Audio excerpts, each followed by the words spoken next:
I'm your host for the series, Frank Torley, and with me, our resident shearing expert, Dave Wallen. Over the next 4 weeks, 12 of the world's best shearers will compete in a round-robin tournament with a final in the 5th program. Now, amongst these shearers, we have the current world champion from Scotland, Tom Wilson, and the New Zealand Golden Shears champion, Paul Granger. The shearers will be competing for the top cash prize in the country, namely first prize of $5,000, $2,500 for second, $1,500 for third, and $1,000 for fourth.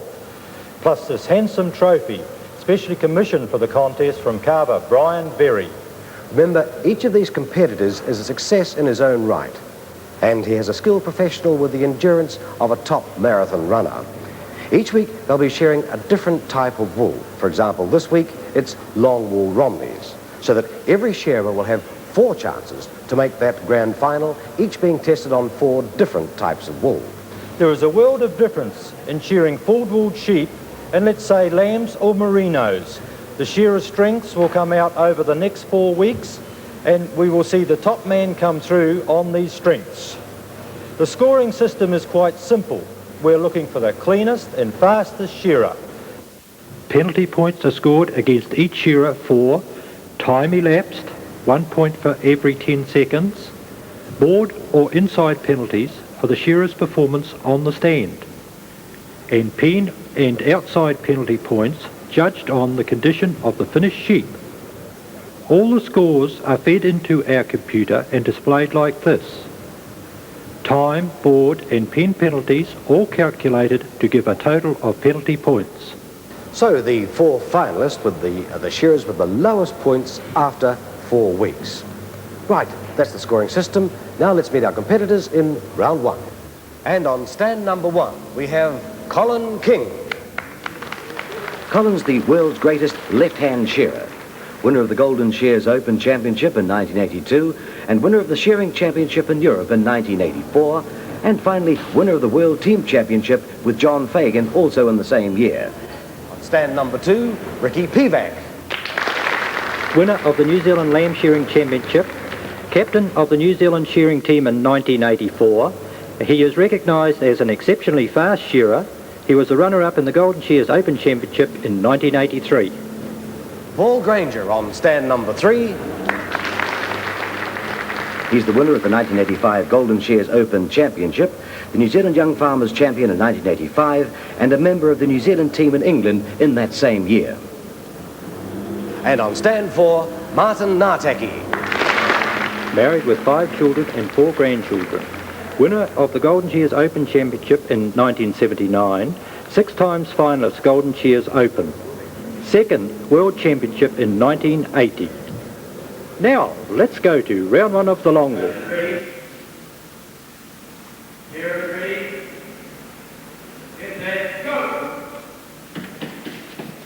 And we're underway in the first heat of the Sunbeam World Masters Shearing Championships. 5 sheep to shear, all long wools.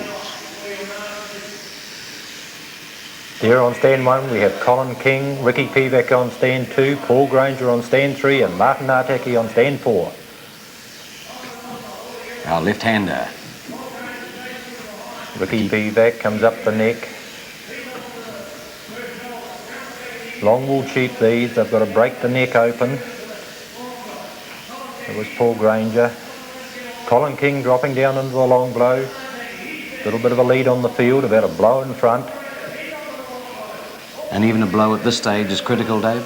Yes, it all counts. You can get your nose in front there. It makes a big difference. There's Colin King down onto the last shoulder. The rate he's going, he will clean that sheep out the porthole in just over a minute?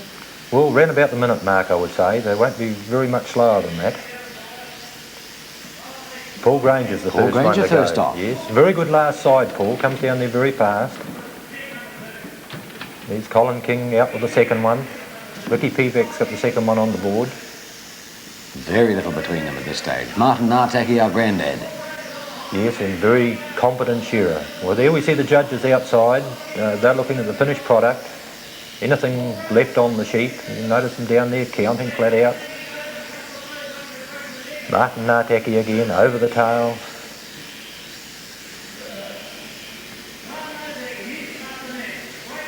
Ricky Pivac, very competent shearer, cleans up round behind the head, down onto the first shoulder, making every blow count. Paul Granger still giving him the hard time there. He's well out in front at this stage. 3 or 4 blows. Yes, they all count though. Colin King would be the next to him as he comes down onto the shoulder there. Colin's got a very fast last side.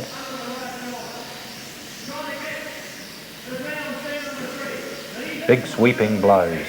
There goes Paul Granger in, brings out his third one. So with 2 sheep already shorn, we'll get a progress score fairly soon. After 2 sheep have been shorn, they'll be judged and we'll know just how they're progressing. Yes, the sheep are being judged on the board as they go along for the second cuts. There's Paul Granger over the tail. Colin King, Ricky Pivac down into the first hind leg.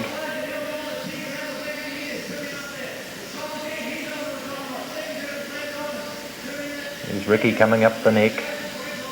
And look at that. Martin Nartaki, although trailing in time, is still leading with 18.66 points, so he is actually leading the field at this stage. Yes, he's about 3/4 of a point to a point in front there. And even that can make a difference between first and last? That will make a big difference. Martin's a very polished shearer. He won't be losing much on the board in second cuts, and his job outside, very good. It's interesting to know the gear that these chaps use. Generally find the thinner the comb you can use, the better, because it leaves a more polished job. It's polished on the skin. On the skin. They look good. They look really good, yes. It's our second to last sheep then that Colin's gone for. Paul Granger already on his. Yes, he's over the tail, takes the top knot off. Martin goes in, brings out his second to last. These sheep would be clipping around about 12 pound of wool. A lot of wool on these. What about fleecers? Do they like handing wool that long? Or would they prefer the shorter stuff? Well, the long wool, they take it from the board and they throw it on the table and skirt it there. There's a lot of work in these fleeces.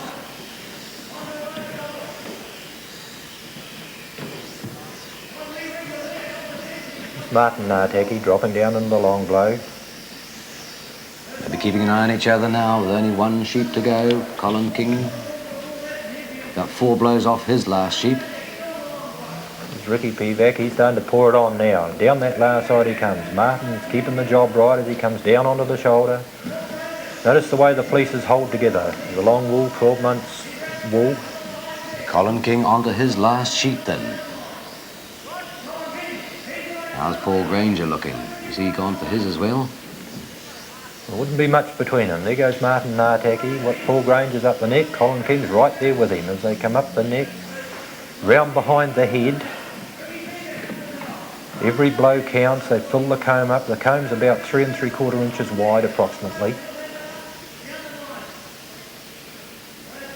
Long blow. But not... And only about 6 blows behind for Ricky. Yes, long blow, but not the longest blow in shearing, Frank. And the longest is The down that longest last is, side? here it comes now, from the middle of the back right out to the hock. That was just saw Colin King do it. Paul Granger, he's going to be a little bit behind. There goes Colin King. He's first off. Yes, and he wouldn't be that much over 5 minutes for these sheep. There's Paul Granger. Second off. Open champion of Golden Shears this year. Now we'll go over to the scoreboard and have a look. Colin King first off, but we'll have to have a look at the job and see how he fared. And looking at it now, Colin King, fast, clean shear with 43.20, made up of time, as you can see there, the board points and the pen points for that total.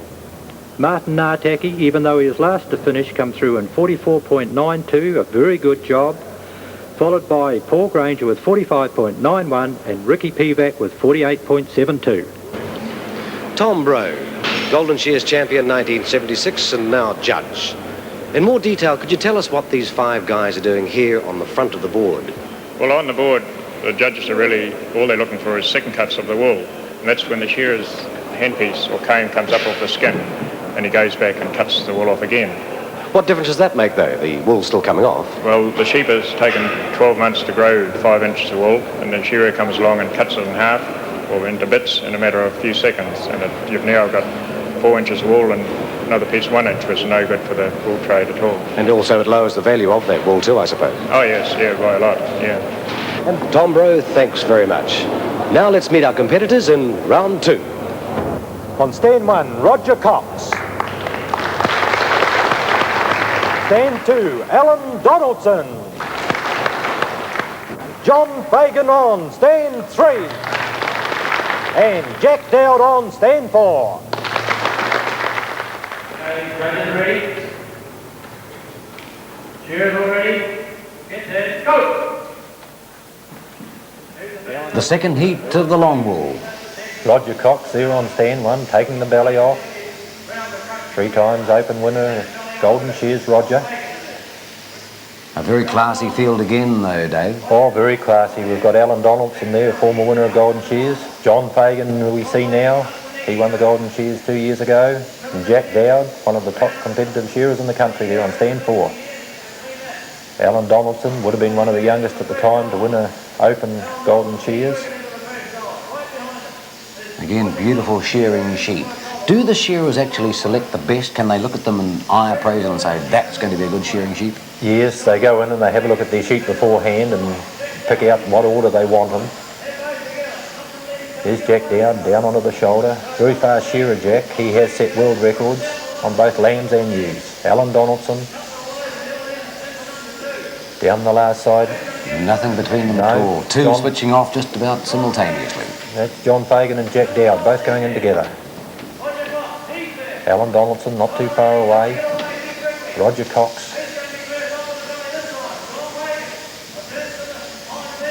Normally see on the belly about 3 to 4 blows to take the belly off. There we see the judges outside again. The boys hold the sheep. They look at either side and they tip them up, put them on their tail and they judge them underneath.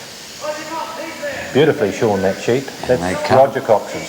So a shearer can't get away with anything under that sort of inspection? No, they're very well inspected outside. 3 judges there. They all put down their points and they're averaged. There are 2, almost blow for blow. Yes, John Fagan, one of the fastest shearers in the country, John. Comes down onto the last. And shoulder. a very good fencer as well. Yes. Won fencing competitions. When we say fencing competitions, it's not the EP type fencing, it's the fencing, putting up fences to keep stocking. It's rails and wires and gates. That's right. Alan Donaldson finishing touches in. He'd be about 2 or 3 blows behind Jack Dowd, who's bringing out.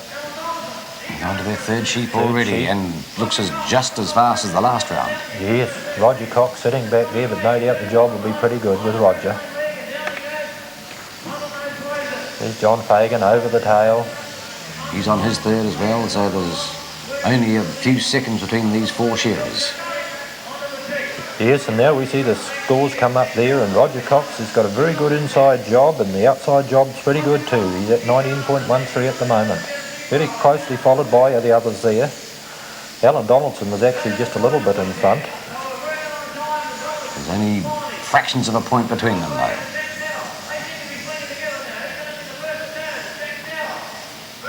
The pace setter from the first heat was Colin King, so we'll be looking to better his score, remembering that the lowest score leads, and they'll all be looking for a place in the final. Yes, only 4 can go forward. John Fagan, Jack Dowd going in, and Roger Cox picked the pace up a little bit there. There goes John Fagan. They'll be keeping a very close eye on each other, those 2. The whole 4 of them will be, Frank. They won't let anyone get too far away.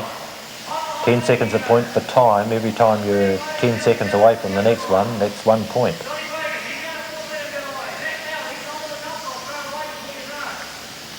Eagle eye of the judges again.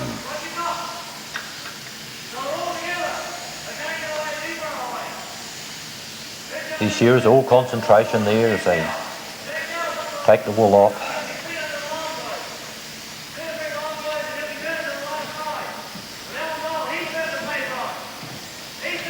Well, who would you pick for this one then, David? Well, John Fagan looks to be going along pretty well, but I think Roger Cox won't be too far away. But Jack Dowd's putting in some fairly giant strides there as he comes down the last side. Pouring it on. One more left in the pen. Jack Dowd goes in. Alan Donaldson right up there. He's picked the pace up on that one. Roger Cox brings out the last one. And even our fleesos are sprinting up and down the board to try and keep track of these four. Yes, well, you imagine working in a shed with four chaps like this. They'd be shearing. Oops, that's unfortunate for Alan Donaldson. Yes, a regular. That's cost him a couple of blows. Jack Dowd pushing it out there. They've got to break open the neck. Some shearers can shear up underneath and around and not break it open, then the judge can't see what's going on underneath. And they can't do that here. No, it's got to be long wool sheep that's got to be broken. Yes.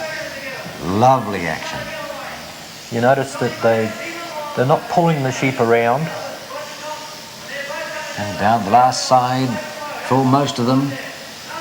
Yes. I don't know, I wouldn't like to pick this one. It's Roger Cox, is it? Down that last side, but Jack Dowd's, great Jack Dowd off here. first. Roger Cox and Alan Donaldson right there with him. No more than about 5 or 6 seconds behind. Now we'll look at the scoreboard and just see how they went. Jack Dowd, he was the first off, but where did he come in the field? He only come in third spot in the points with 44.54. Our top man to come through was Alan Donaldson, who was only about 7 seconds behind at 42.47. Roger Cox with a good job at 43.06. Then Jack with 44.54 and John Fagan with 45.82. Each week we're going to bring you a special feature on the wool industry. Aspects you may know, facts that may surprise you. This evening we're looking at the area of stock management. All it takes to bring sheep in prime condition onto the shearing stand. Let's start with the basics. Get down to grassroots level. New Zealand farmers rely more on grass than farmers overseas because New Zealand sheep graze outside all the year round, so planned pasture management is essential. Grazing must be systematically controlled, flocks rotated, and the fields fertilised with superphosphate. The soil may lack trace elements and lime, and occasionally may need resowing. The mix of grasses is important. A clover-rich diet, for example, will produce strong, well-crimped wool growth. But a poor diet can check growth and spoil colour and fibre. Just like us, sheep need a balance of carbohydrates, fats, fibre proteins, vitamins and minerals to avoid deficiency diseases. During the year, the growth rate and nutritional content of grass varies greatly. Rapid spring growth will have twice the protein and minerals of older summer grass. But the sheep's food needs differ, so farmers must store surplus as hay or silage, and grow food crops like turnips, rape and chalmolia for the lean months.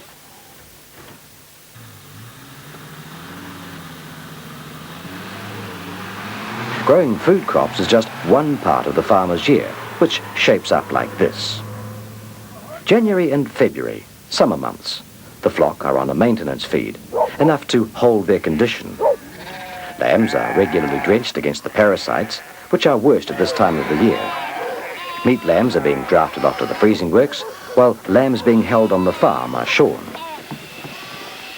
March and we're into second shear and shearing before mating. The ewes are flushed, that's fed well to bring them up to peak condition. April and the ewes are mated with the rams. This is also known as tupping, another well-planned, well-timed operation. May and June, and the sheep are rotated around the paddocks and may need supplementary feed. July is a crucial feeding time as the sheep must be strong for lambing, but feed is in short supply. Lambing usually begins in August. The sheep are on 3 times maintenance feed and need more shelter and supervision, so it's the farmer's busiest time of the year. Lambing continues throughout September and into October. Hoggets, that's sheep between 6 and 16 months, are shorn late September, and the main shear begins toward the end of October. In November, the lambs are weaned, docked, drenching begins, and the first draft of lambs goes off, and the main shear continues. December, and we're back into the summer routine.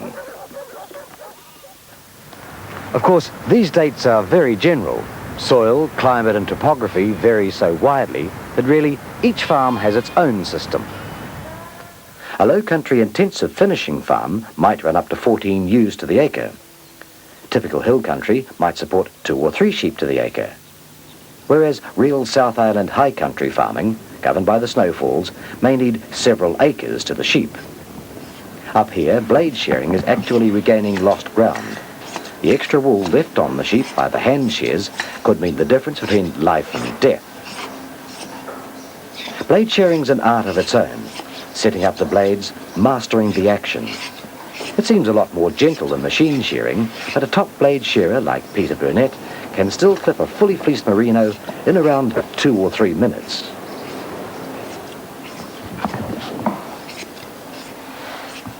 The only thing is with the blades it takes a little bit more because you haven't got a comb that can run along on the skin. This, the blades, you have to hold them up off the skin. You've got to try and leave an even amount of wool all over the sheep without cutting it or out second cutting. So it is probably a lot more skill in trying to learning to shear with the blades than the machine. And it takes quite a few years of learning and dedication to become a good shearer. Another third and final round of the long wool. Stand 1, Tom Wilson from Scotland. Samson Potter on stand 2. Stand number 3, Ivan Rosendich. And on stand 4, Adrian Cox. Competitors ready, hit net, go! Who's going to be first on the board? Round 3 of the World Masters Shearing Championship Long Wool. And there's our world champion on stand 1, Tom Wilson. Samson Tafota on stand number 2. Stand number 3, we had Ivan Rosendich. Adrian Cox on stand number 4. Tom Wilson, the Scotsman, and yet shearing beautifully. I thought New Zealanders used to be the best shearers in the world. Yes, well, he won the World Championship. He won that in England. Sure, extremely well over there. Samson Tafota's a lovely shearer too, though. And chasing Tom Wilson every inch of the way, even on this first sheep. Adrian Cox also. Yes, the only South Islander in the field, Adrian. There he is. Putting his first off. He's going to be the first off. Look at it. Look at it. He goes in there now. He'd be about 3 or 4 blows ahead of Tom Wilson. Lovely style of Tom's, though. A little flick at the end. Yes. Ivan Rosendich, the older members of the brigade. Do judges look at style, overall performance, if you like? No, there's no style judged. The judging on the boards for the second cuts, the staple of horse cut twice. So showmanship doesn't count in shearing? No, if you start throwing the hand around too much, you're wasting time. The idea is to keep the handpiece on the skin and cutting wool. They must break open that neck and part that wool as they go up that neck on long wool sheep. Yes, well, on all sheep they've got to part the wool. That's what we call breaking open the neck. But Tom Wilson, world champion. And you can see why. He won that at the Barton West show in England. Adrian Cox, former Caltex winner. He's been a runner-up at the Golden Shears. Polishing, beautiful style. Former New Zealand team member, Adrian Cox goes in. All chasing along, all third sheep. This must be one of the fastest rounds we've seen so far. Yes. They're not wasting much time there. Tom Wilson will be the last out with that third sheep, taking the belly off. Shearing very well. His job looks pretty good to me. Ivan Rosendich over the hind leg. Sam Tafota steps up the neck. You should have progress score any second now to see how they're faring. Yes, They're judged after 2 sheep just to see how they're running. It'll be interesting to see how they compare with the previous 2 heats. Sam Tafota in the long blow, Tom Wilson, Ivan Rosendich, Adrian Cox are all there together. Could be the closest round yet. And again we see them outside judging, turning the sheep over. And a wee bit of trouble holding those ones, polished as they are. They're fairly big sheep those and not light to carry around. There's Ivan Rosendich, finishing touches in, but it's Sam Into this Tafota. 4th sheep.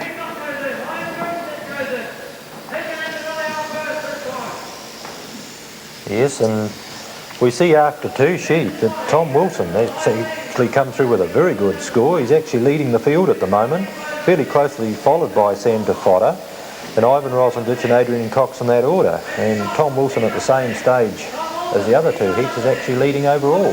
So although just slightly behind, he must be doing a very, very good job on it. Yes, the job he's done is very good. It shows both inside and out. Ivan Rosendich down into the long blow, Sam DeFotter. Look at the way that man flows. And there's Tom Wilson. Tom would be more used to shearing a longer wooled sheep. The sheep in England are longer wooled. They don't second shear over there like we do in New Zealand. Down that last side. Sam DeFotter. Diving for his last one. Adrian Cox, they're together. Because they would have no idea of those finer points. They'd know at this stage is who's in front and whether they can catch them or not. Yes, but they know what they're losing. They know if they make a second cut on the board. There we have Sam DeFotter, Adrian Cox. You see the difference between them. About 3 blows there as Adrian comes up the neck, Sam's round, down onto the shoulder. So he's actually passed Adrian. Adrian was in front, but Sampson's picked it up again. He's picked it up and he dropped into the long blow. Look at the wool just peeling off. Beautiful to watch. I think Sampson could take this one out. He's going to come in with the time points. If the job's right, he's in with a chance. Remember, only 4 go through to the final, and we've got 12 chaps up there competing for it. We've got $5,000 first prize. And a few seconds, about 3 blows off. Sampson DeFotter. There he goes. Off. Yes, Sampson DeFotter, Adrian Cox finishing touches in. He'll be in about 6-7 blows behind. There he goes. 10 seconds back to Ivan Rosendich. And after round 3, we have the points up before us here. And Sammy DeFotter, a good job, a very good job, a good time. He only lost 5 strokes on the board, 5 penalty strokes, and his points are 41.15, followed by Tom Wilson with 42.86, Adrian Cox is 44.37, and Ivan Rosendich, another good job, 44.43. Let's have a look at the week's wrap-up. First, with 41.15, Sampson DeFotter. He's very closely followed by Alan Donaldson with 42.47. Third spot, Tom Wilson with 42.86. Fourth, Roger Cox with 43.06. And Colin King's in 5th spot at the moment with 43.20. So that's the situation after program 1. Next week our shears will have to be in just that little bit lower, because next week it's lamb shearing. And in our special feature, we'll be going behind the scenes to see the making of a champion. Should be another great program, Dave. Should be another great one, Frank. Beaut. Okay, hope you can join us, and we'll see you then. See you then. Good evening and welcome back to the second program in the Sunbeam World Masters Shearing Challenge, where 12 of the world's best shearers are competing for that $10,000 prize money and this handsome trophy. We've a packed program again tonight. We have 3 more rounds of shearing, more shearers' profiles, and a special feature on what makes a champion shearer. Here's Dave Walland. Yes, there'll be an exciting program tonight with our shearers shearing lambs. There'll be action aplenty and a lot of fast shearing. Just a quick word to those that missed the scoring last week. Demerit points are accumulated in the following ways. First, time, where 1 point is added for every 10 seconds of time taken. Second, board points. Judges on the shearing board register further demerit points for second cuts. Third, pen points. When the sheep go out the back, they are assessed for the quality of the finished job. So the competitor with the lowest total of points wins. And after last week's program, the leader is Sampson DeFotter. He's only had 41.15 points deducted. Well, let's get on with this week's shearing and meet our first 4 competitors. On stand number 1, Martin Naataki, whom we profiled last week.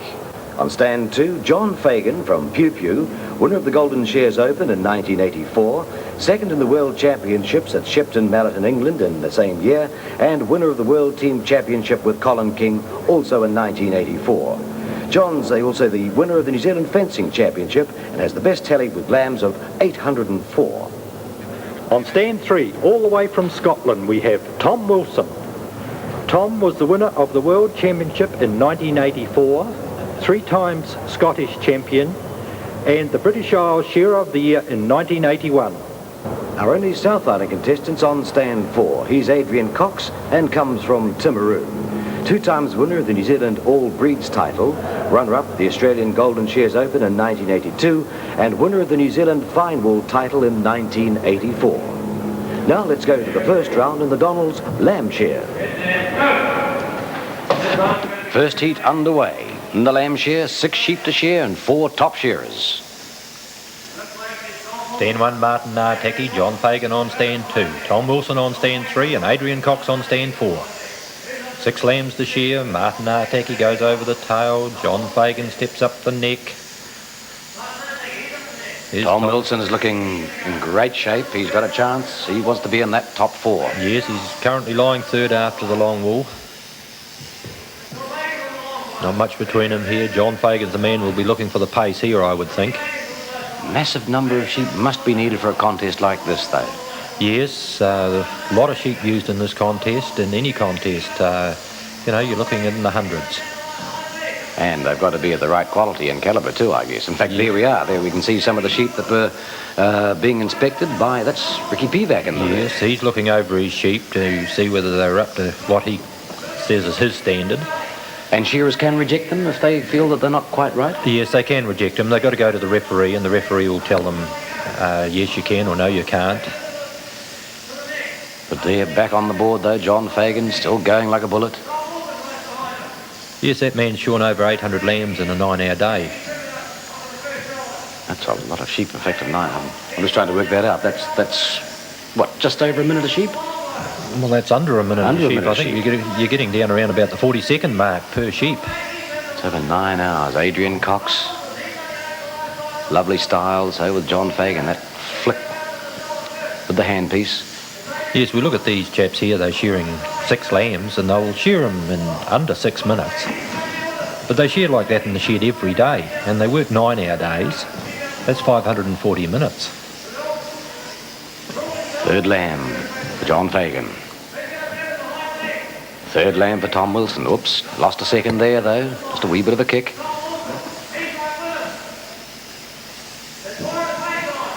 Adrian Cox, John Fagan's up the neck, Martin Narteki down over the first hind leg. Not much in it. Adrian Cox going pretty well, and we come up with a progress score after 2 lambs.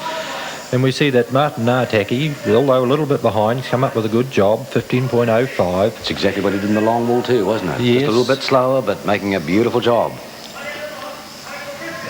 Here we come back, and Tom Wilson on the long blow, up onto the head. Tom wouldn't shear as many lambs in England as he would in New Zealand.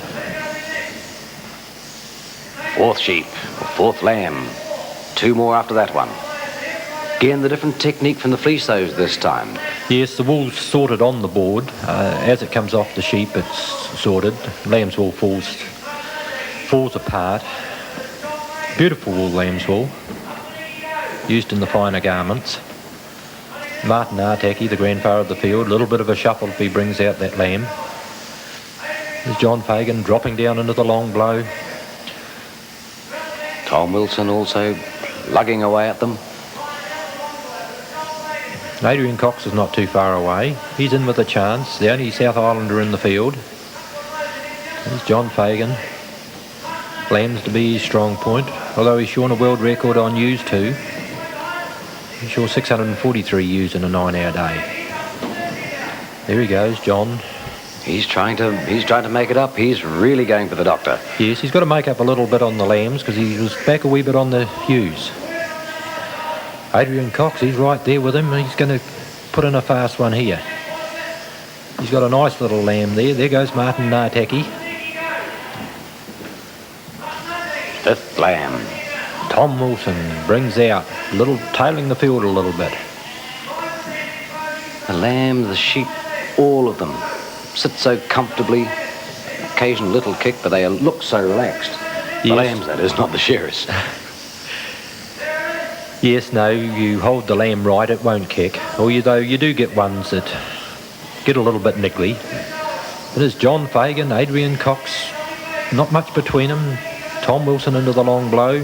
John Fagan, Adrian Cox is pouring it on. Look at him come down that last side now. There he goes. He's right in there behind John Fagan, about a blow behind. So the last sheep on the board for John Fagan, last sheep on the board for Adrian Cox. Yes, Martin Nartaki, about 5 blows to go and he'll be in for his last one. Look at the big sweeping blows. 3 blows. John only puts 1 over the tail on lambs. A little bit different techniques, some of these boys on lambs. Now, can Tom make this up?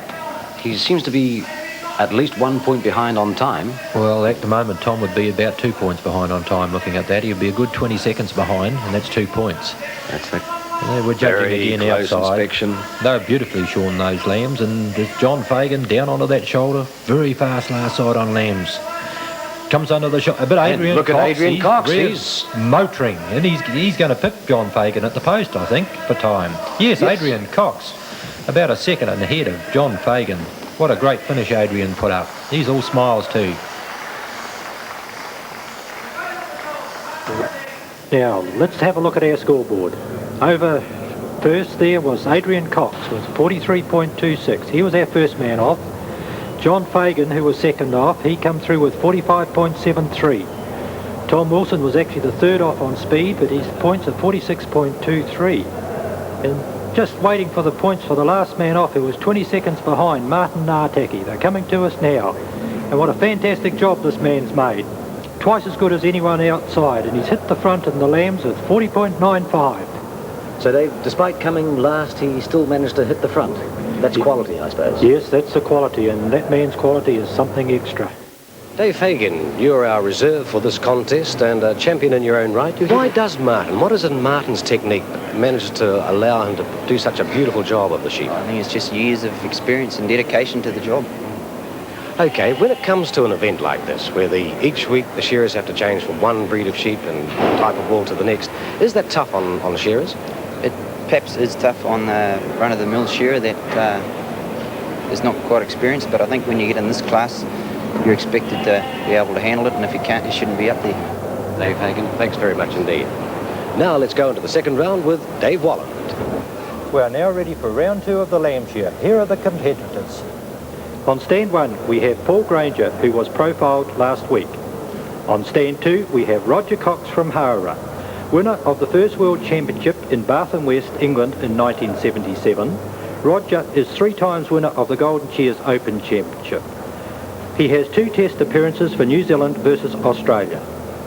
On stand 3, Alan Donaldson from Taumarunui, winner of the British Open in 1980, winner of the Royal Highland Shears in Scotland in 1981, and winner of the Golden Shears Open in 1983.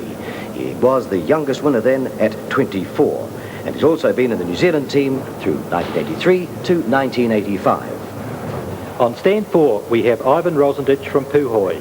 Ivan, a winner of the British Open Royal Show at Kenworth, the Royal Welsh Show, the Australian Furlong Championship. Twice a member of the New Zealand Test team and also a winner of the Golden Shears Open Championship. Now for round 2. Underway with round 2 of the Donald's Lamb Shear. 4 top shearers again, looking for a place in the final. Paul Granger on stand 1, Roger Cox on stand 2, Alan Donaldson on 3, and Ivan Rosendich on stand 4. Roger Cox down over the first hind leg, over the tail he goes, up the neck is Alan Donaldson. He's going to set a crack of a pace by the look of it in this. Paul Granger. Beautiful, you can hardly follow his hand. Beautiful shearing lambs these. Cutting just like silk. Look at the glow on the lamb after the wool's been taken off. The fastest haircut they'll have ever had. Yes. In fact, the first haircut they'll have had. These are top quality lambs. Alan Donaldson's first out, is he? Yes, he's setting a pretty good sort of a pace, Alan. There goes Paul Granger. Ivan Rosendich is right up with the field.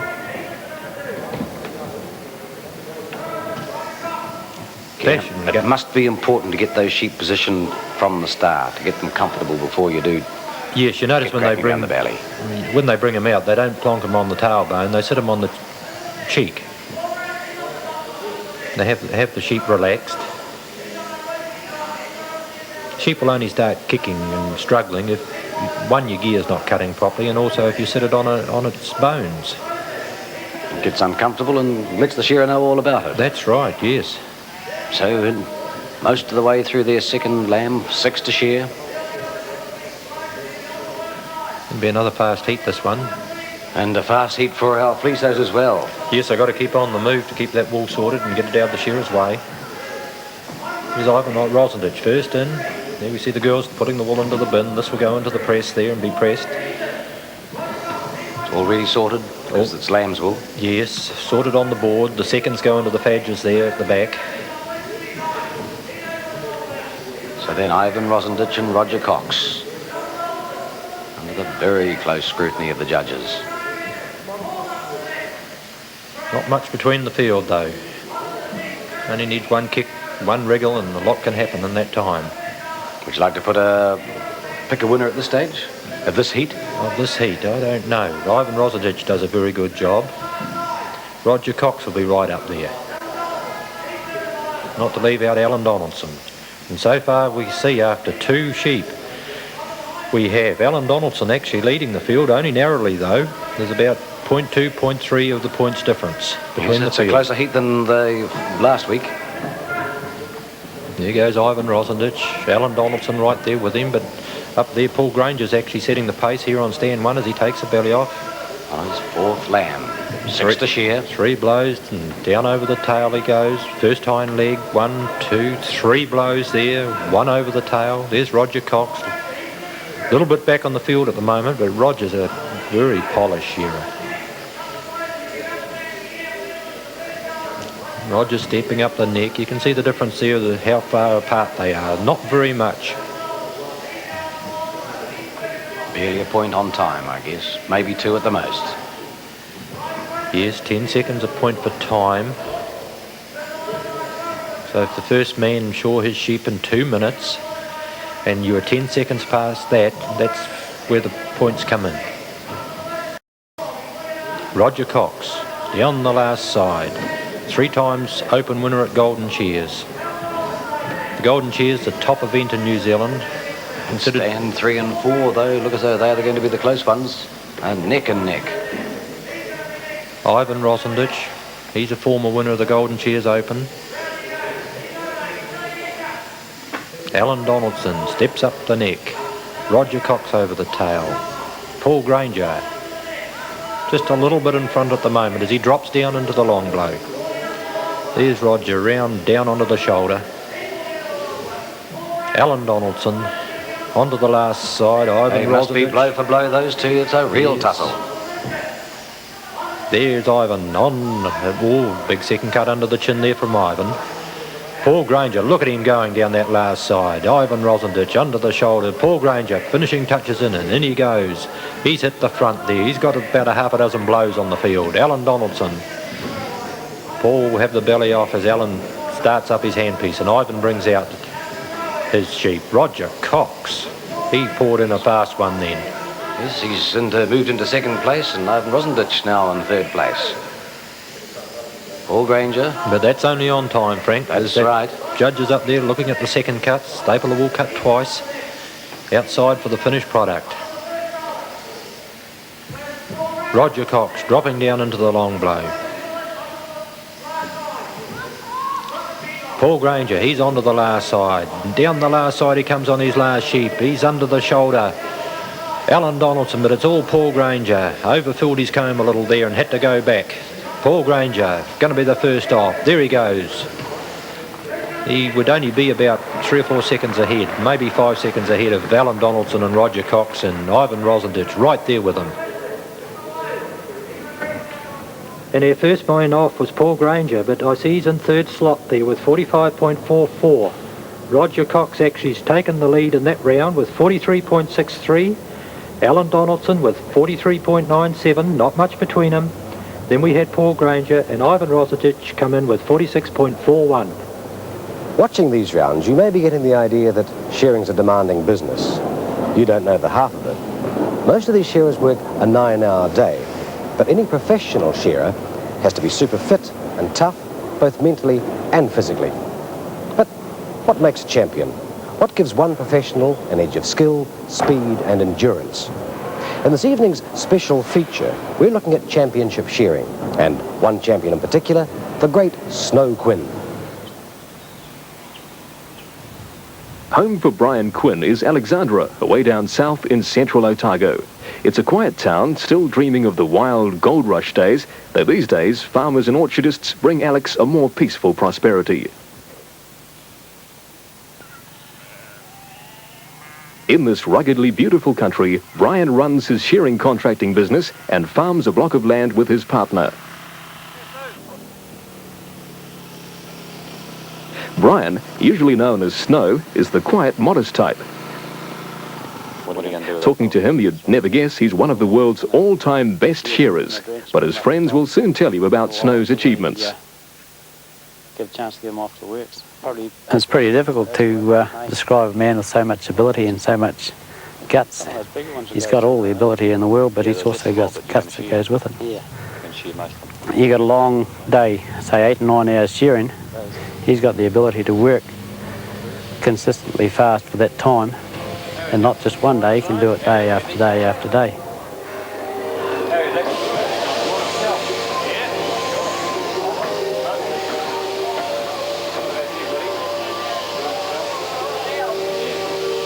Shearing in one of New Zealand's last mud brick sheds, Snow shows the style that took him to the top. In theory, at 6 foot 3 inches, he's too tall to be a champion shearer, but that didn't stop Snow. Between 1967 and 1972, he was undefeated in open competition, winning the Golden Shears 6 times and most of the other major contests. In 1972, Snow retired, and his famous comeback 8 years later was perhaps his toughest challenge. Well, I'd done a lot of shearing off and on up until 1972, and with a younger family growing up, and you're away every weekend, which you miss out on a lot of family life and so forth, and I was also finding it was pretty hard work in the finals, and I gave it away for 8 years, and then when the World Championship was decided to be held in New Zealand in 1980, I thought, well, perhaps I could have another crack at it. And I felt it was, quite strenuous and quite hard to get back into it. That was 8 years after I had retired. As everyone in shearing knows, Snow came back to win the World Cup 1980, adding it to his impressive collection of trophies and cups. Snow's sheared worldwide before royalty in Great Britain, and in 1981 he was awarded the MBE. A champion racehorse and rose have been named after him, and a song written in his honour.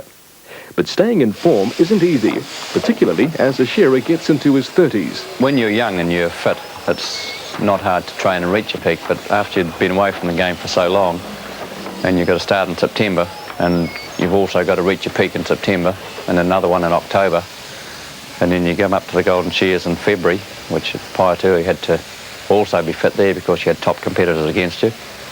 And early March with the Golden Shears, that was the real thing. And the hardest part was, well, it wasn't the hardest part, but getting there was just as difficult as being there. What about you, Maris? What do you want? These days, Snow likes to spend more time with his family, encouraging them with their sports, teaching them the same determination and psychological approach which served Snow so well. Carrots and salad. Snow's still involved in competition, but now it's usually as a judge, and who could be better qualified to rate a shearer's performance? There are a lot of good shearers, but very few like Brian Quinn. So what makes the difference? What makes a champion shearer? Well, just speaking from my point of view, I think to do well in competition you've got to be very dedicated to the job. You've also got to be very aggressive towards the sport of shearing. You can't just get up there and just coast along. You've got to really concentrate and get really aggressive and, go from there. From Alexandra, it's back to Auckland and the third round with Snow Quinn judging and 4 very determined, aggressive shearers eager to compete. Way to a good start. There we have Colin King on 1, Ricky Pivac on 2. Sam Tafota there on 3 and Jack Dowd on stand 4. Ricky Pivac takes the top knot off. He'll be trying to make a very good job of this one. Yes, slip back a little bit on the long wool. Got to make up a bit of ground. Colin King, Sam Tafota. Leader at the moment. looking to hold that lead. Shears lambs very well. Top competitor. Shorn over 700, about 750 lambs in a 9A a day has Sam DeFotter. Jack Dowd, former world record holder, 643 lambs in a 9A a day. Well eclipsed though, that one now. Sam DeFotter's really pouring on the pace though. Yes, great lamb shearer. Colin King keeping the job right there. He's our left-hander. Always on stand 1. He has a special stand put up for Colin so he can drag the sheep straight out onto the board without having to pull it out and push it forward like they do in the sheds a lot of times.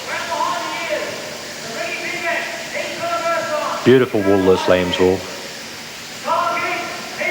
Goes into the finer fashion garments. Colin King in the long blow. Former Open champion in New Zealand. Ricky Pivac.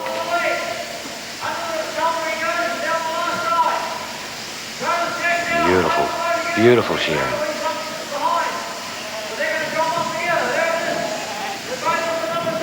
Jack Dowd going in, bringing out his next one. Settles it nicely. Notice how they settle the sheep before they put the handpiece down onto the belly to take the belly off. Should be knowing how they're getting on any second now. Yes, be interesting. Progress score. Interesting to see how these are going after the 2 sheep compared to the previous rounds. There's Colin King over the tail, top knot coming off, dropping it. They're all looking fairly close to me. Not much between them at the moment. And we have Ricky Pivac after 2 sheep with 16.27, Colin King 16.38, Jack Dowd 16.66. There's not very much between them. At least Ricky Pivac is doing what he wanted to do, and that's make a good impression on this lamb. Yes, 4 more to go though, and a lot can happen in 4. Ricky's got away to a good start. There's Colin King, who's that? Jack Dowd brings out another sheep, another lamb. Sam DeFotter, he already had his on the board. That lamb went out that porthole about 50 miles an hour. Colin King settles it nicely. You notice the way these sheep are just sitting. They're not trying to get away or anything. That's the control these shearers have got. I just wonder sometimes whether they actually do quite enjoy it. Yes, I think during the summer and the hot weather, they would enjoy getting it off.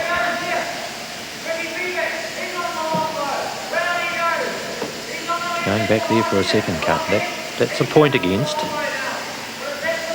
And yet it's even worse if they leave it on, so they've got to go back and get it, I guess. Well, it's better left on because the second cut gets into the longer staple of wool and degrades that wool. So it's Jack Dowd who's gone in, very closely followed there. I think Sam DeFotter's going to hit the front there. He's got the belly off. Ricky Pivac, he's dropped back a little bit. Colin King's picked up a little bit of time. He was tailing the field, but he's right up there. Sam DeFotter steps up the neck. Those lambs want to come back for more. Yes, they love it. They enjoyed it so much. Colin King up the neck.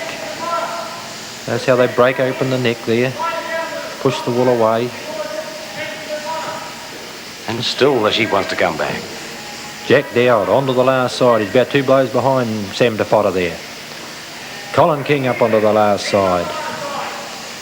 But it's Sam DeFotter as he pours down that last side. Going to be the first one off. Ricky Pivac right up there. Sam DeFotter. In he goes. Brings out the next one. Jack Dowd. 2 or 3 blows behind that. Sam DeFotter's fair pouring it on now.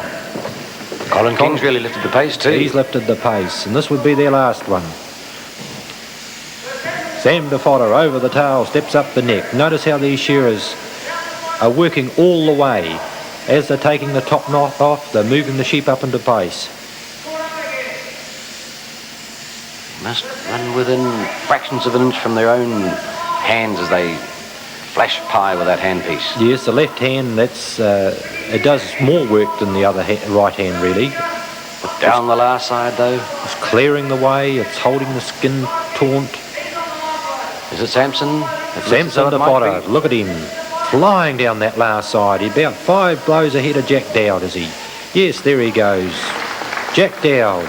Ricky Pivac, Colin King. Colin's got a great last side, very fast last side. Here's Sam DeFotter, looking reasonably happy. Jack Dowd, all smiles. Good job from Jack. Let's go to our scoreboard then. And we find Samson DeFotter, he was the first off, and he come in with 43.97, but he's only in second slot there. Ricky Pivac, he was the next one off with 44.82, he's in third slot. Jack Dowd with 45.25, and once again we have the case of the man who was the last off, about 10 seconds behind, but come through with a top job, and his points are 42.82 to take that round. The position stands after 2 weeks. Sam DeFotter still leading. Martin Artaki's moved up into second spot. Colin King sitting in third position, closely followed by Alan Donaldson in fourth, Roger Cox in fifth, and Adrian Coxton sixth. Another great night shearing. So now we're halfway through our preliminary rounds and only 2 more chances for a place in the final. Next week, Dave, it's second shear. That'll be fast shearing? Yes, it'll be fast shearing, but there'll be a lot of work in them. Great. Also next week in our special feature, we'll be looking at carpet wools and sheep breeds, and we'll meet the world's best known shearer. That's Godfrey Bone. Hope you can join us. We'll see you.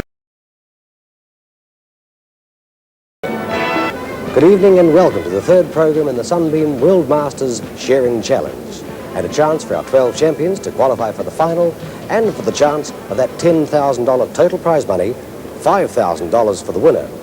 Don't forget, the winner also takes away this Brian Berry sculpture. Now to bring us up with the points position and the leaders at this stage, here's our expert, Dave Walland. The position stands after 2 weeks. Sam DeFotter still leading.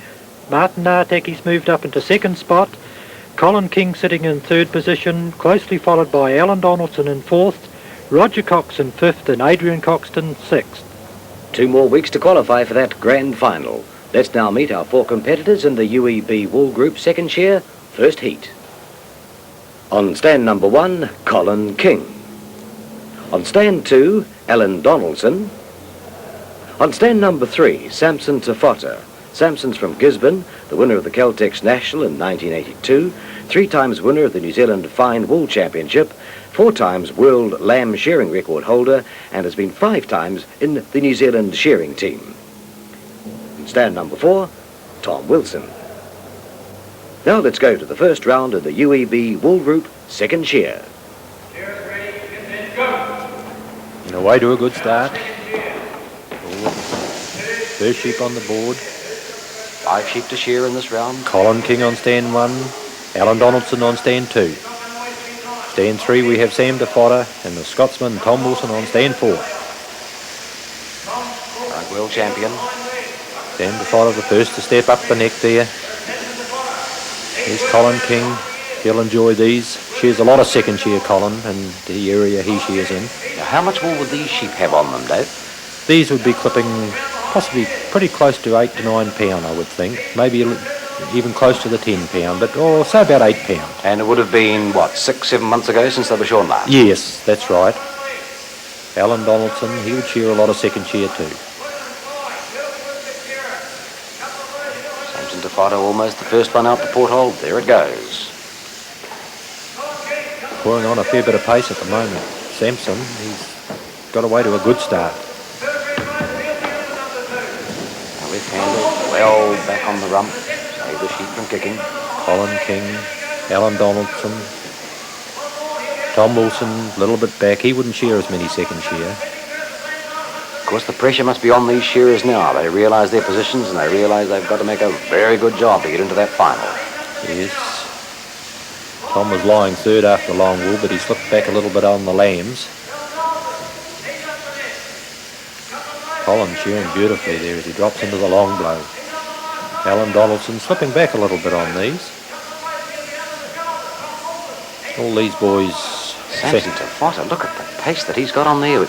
Closely pursued by Colin King. Yes, he's about 5 blows ahead of Colin there. You look at a blow at being a second of time at the rate these chaps are shearing. There's Colin King. Tom Wilson, finishing touches in. All the socks come off. Alan Donaldson, in he goes. He's actually tailing the field at the moment, Alan, which is a bit surprising. We'll know fairly soon how they are scoring. This is after 2 sheep. Don't forget, we're only a preliminary score. It's not the end score by any means. Now, a lot can happen in those last 3 sheep. And there we have Colin King with 15.26, leading at the moment. A little bit better job than the rest. Alan Donaldson, 15.99. Sam DeFotter, 17.46, is actually tailing at the moment. So maybe he's too much speed on there, do you think? Yes, not concentrating on that job well enough by the look of it. You notice it was outside too, where he's losing the points. But he's still chasing them though, into for his 4th sheep, only 5 in this round. Colin King, he's right up with him now. Alan Donaldson, half the last side behind. There we have a shot of the 2 boys leading the field, Colin King, Sam DeFotter. Sam's about 3 blows ahead of Colin. Notice he steps up the neck there. Moves the sheep up, takes the top knot off. There we go, see him again. Colin King really pouring it on, desperately trying to catch him.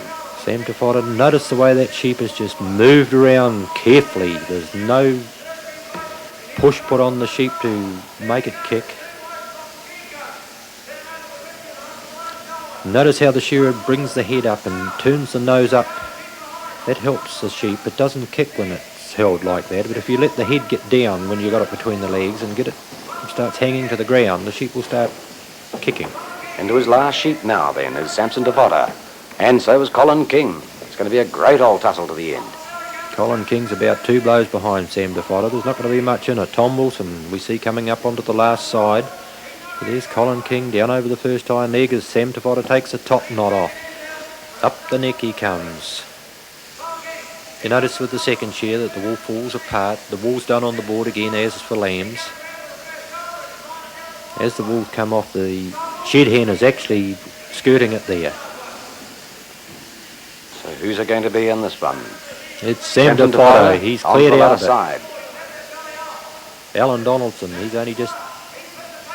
Oh, he's quite a way behind, but it's Sam DeFotter. Look at the pace this man's pouring on, and great sweeping blows as he comes down that last side. The finishing touches, and there he goes, Sam DeFotter. What a great finish. To head off Colin King, who was leading after 2 sheep. Colin's keeping the job right. There we go, Colin King. Gives a little bit of a smile. Tom Wilson into the long blow. Quite a way behind on these. Up he comes onto the last side. So now let's go to the scoreboard. The points after that round, Colin King with 34.34. A better job than Sam DeFotter in first place. Sam DeFotter come in with 38.58. He slipped back to 3rd in that lot. The second slot with 38.28 to Alan Donaldson, and Tom Wilson with 43.46 and slipping out of contention here in that round. Round 2 of the second shear. Ivan Rosendich on stand 1 from Puhoi. Versus Martin Narteki on stand 2. And from Morrinsville, Jack Dow on 3. Jack, the winner of the New Zealand Lamb Shearing Championship in 1976. He was captain of the New Zealand shearing team in 1982 and 1983. He is the holder of a 1-hour ewe record, shearing 83 ewes in 1 hour. And Paul Granger from Tikawiti on stand 4. So here we go into round 2 of the UEB Wool Group second shear. 5 sheep to shear. Jack Dowd on stand 3, Paul Granger on stand 4. Stand 1, Ivan Rosendich, Martin Narteki on stand 2. Really showing that style, that pace. Paul Granger steps up the neck. Martin Narteki won a lot of competitions through his quality. Jack Dowd, former world record holder on both lambs and ewes, held both records together. Ivan Rosendich onto the last side. Paul Granger. He'll be looking for a good showing here. He's got to pick up a few points. He's pouring the pace on right from the start. There he goes. Already won out the porthole, but right behind him, Jack Dowd. Oops. Just a little bit unsettled there. Paul Granger didn't quite get his sheep. Lost 2 or 3 seconds. Could be vital. Martin Narteki's the last out for the second sheep. Jack Dowd down into the crutch.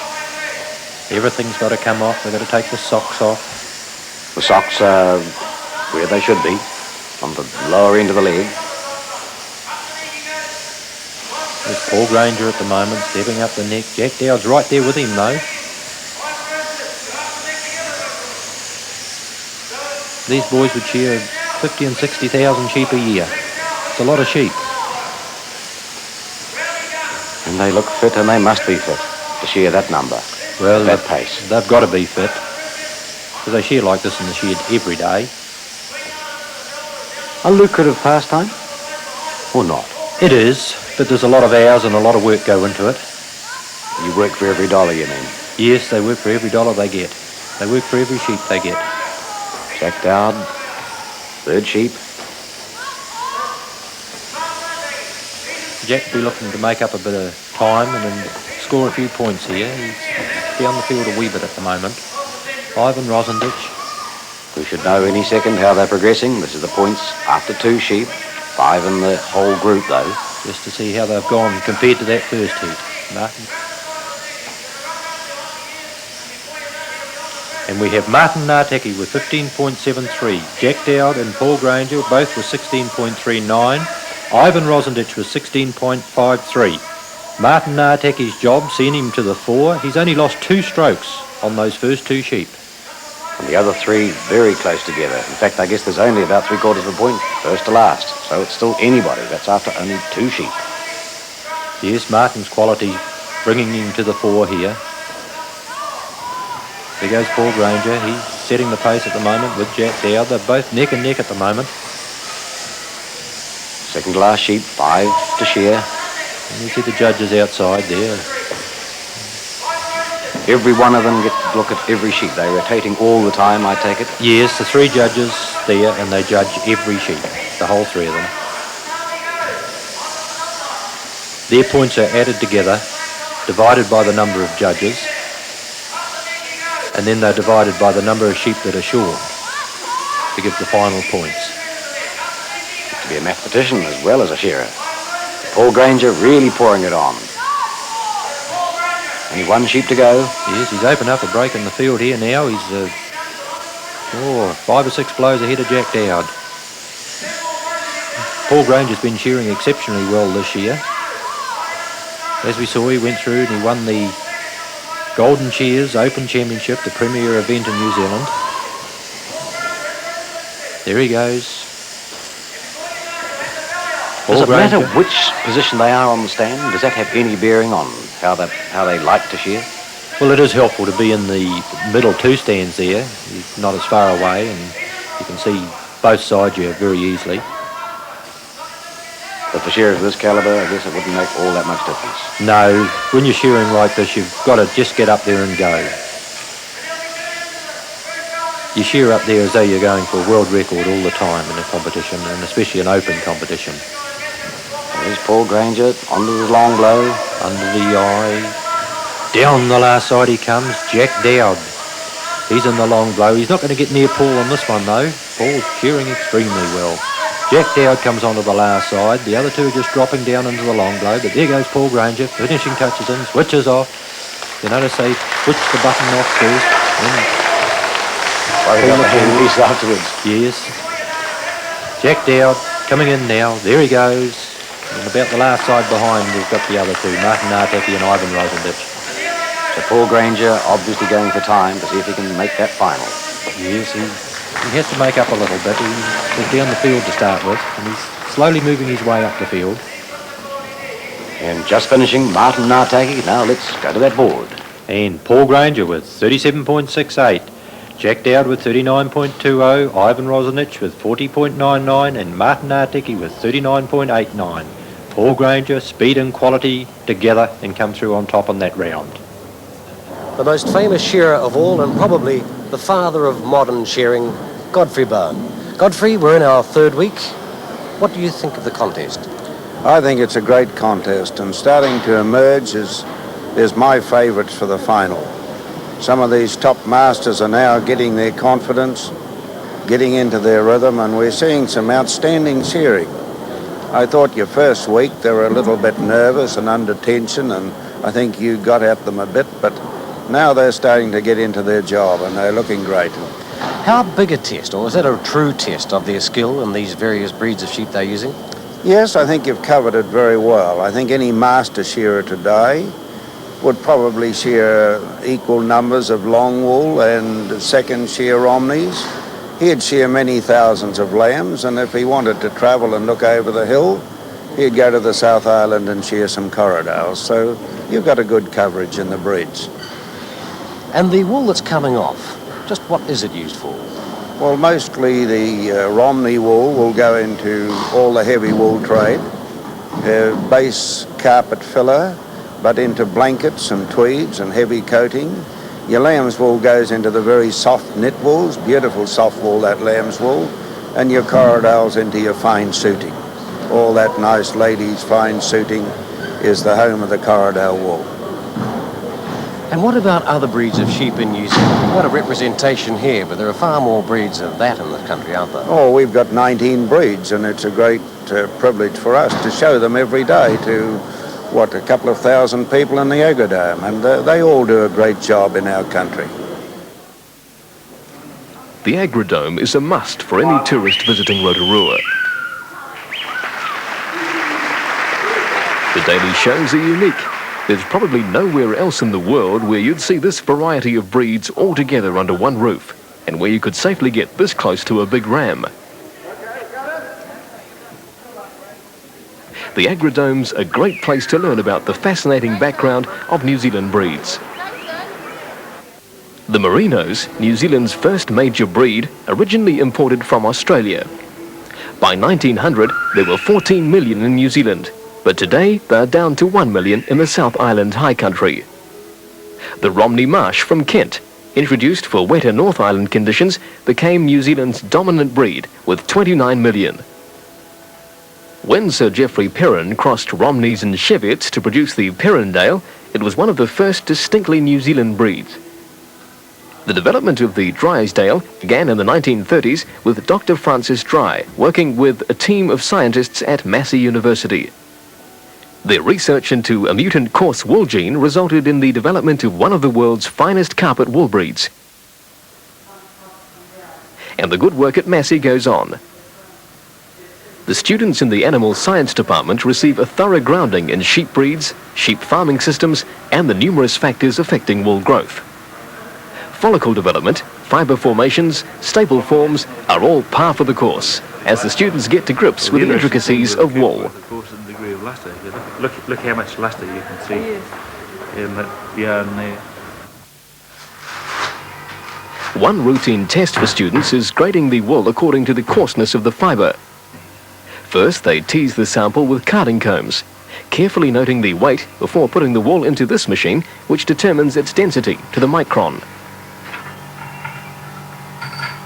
An important test, as fine fleeces mean considerably more money to the wool grower.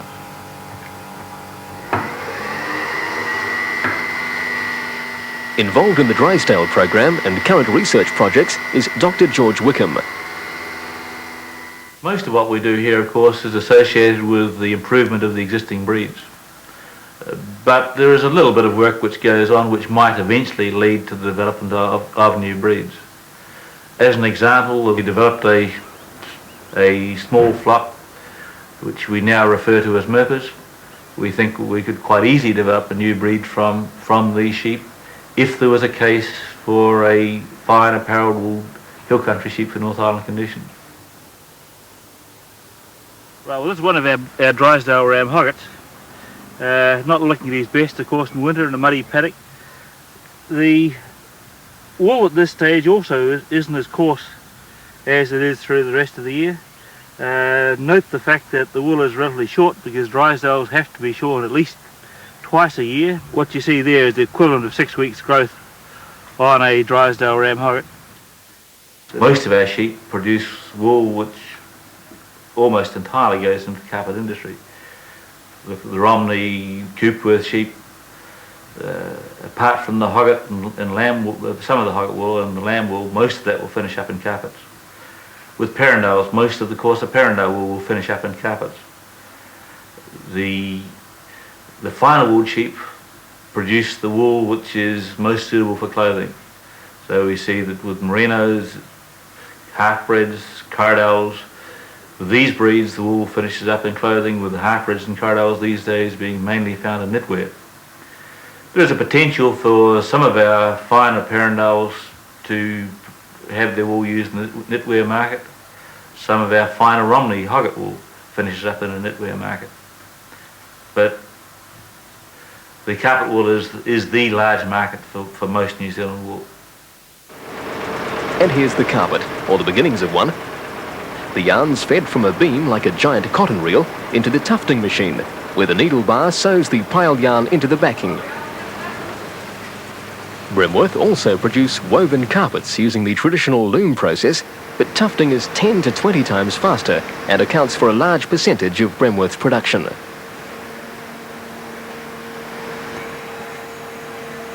With any loose material vacuumed away, the underside is coated with the laminating compound and passes through a marriage roller, which bonds on the secondary backing and locks the pile permanently in place. Selvage, the edging used to pull the carpet through the machines, is trimmed off.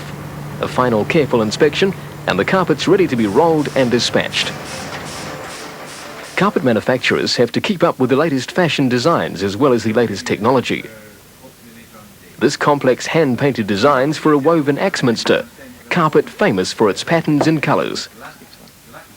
Being more simple and straightforward, tufted carpets are usually designed on computers. A skilled operator can use his joystick like a paintbrush, visualising creative ideas, making alterations with the push of a button.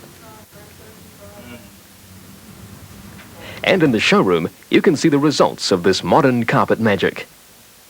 Gorgeous shades and styles for homes, offices, hotels, anywhere people appreciate lasting quality. Market leaders in design and construction, Bremworth, along with our other major carpet manufacturers, are earning New Zealand millions in export sales. But like all other wool-based industries, they depend on the skill of shearers, just like our competitors lining up right now for round 3 of the Sunbeam World Masters Shearing Challenge. Shearers ready? Get set, go! In the last heat of the second shear is underway. Ricky Pivac on stand 1, Roger Cox on stand 2. John Fagan on stand 3. And Adrian Cox down on stand 4. No relation, of course, between Roger and Adrian. No, both very good mates, but no relation. They've Sean and the New Zealand team together in Australia. Who's the real gun in this one? I suppose John Fagan would be the fastest on the board. Well, although Ricky Pivac's very fast on second shear. Roger Cox is too.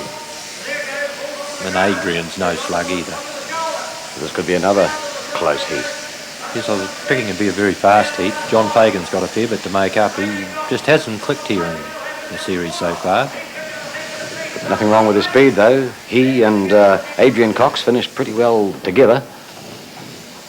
Yes, Adrian's got a lot of determination, a lot of grit there. Roger Cox going along quietly.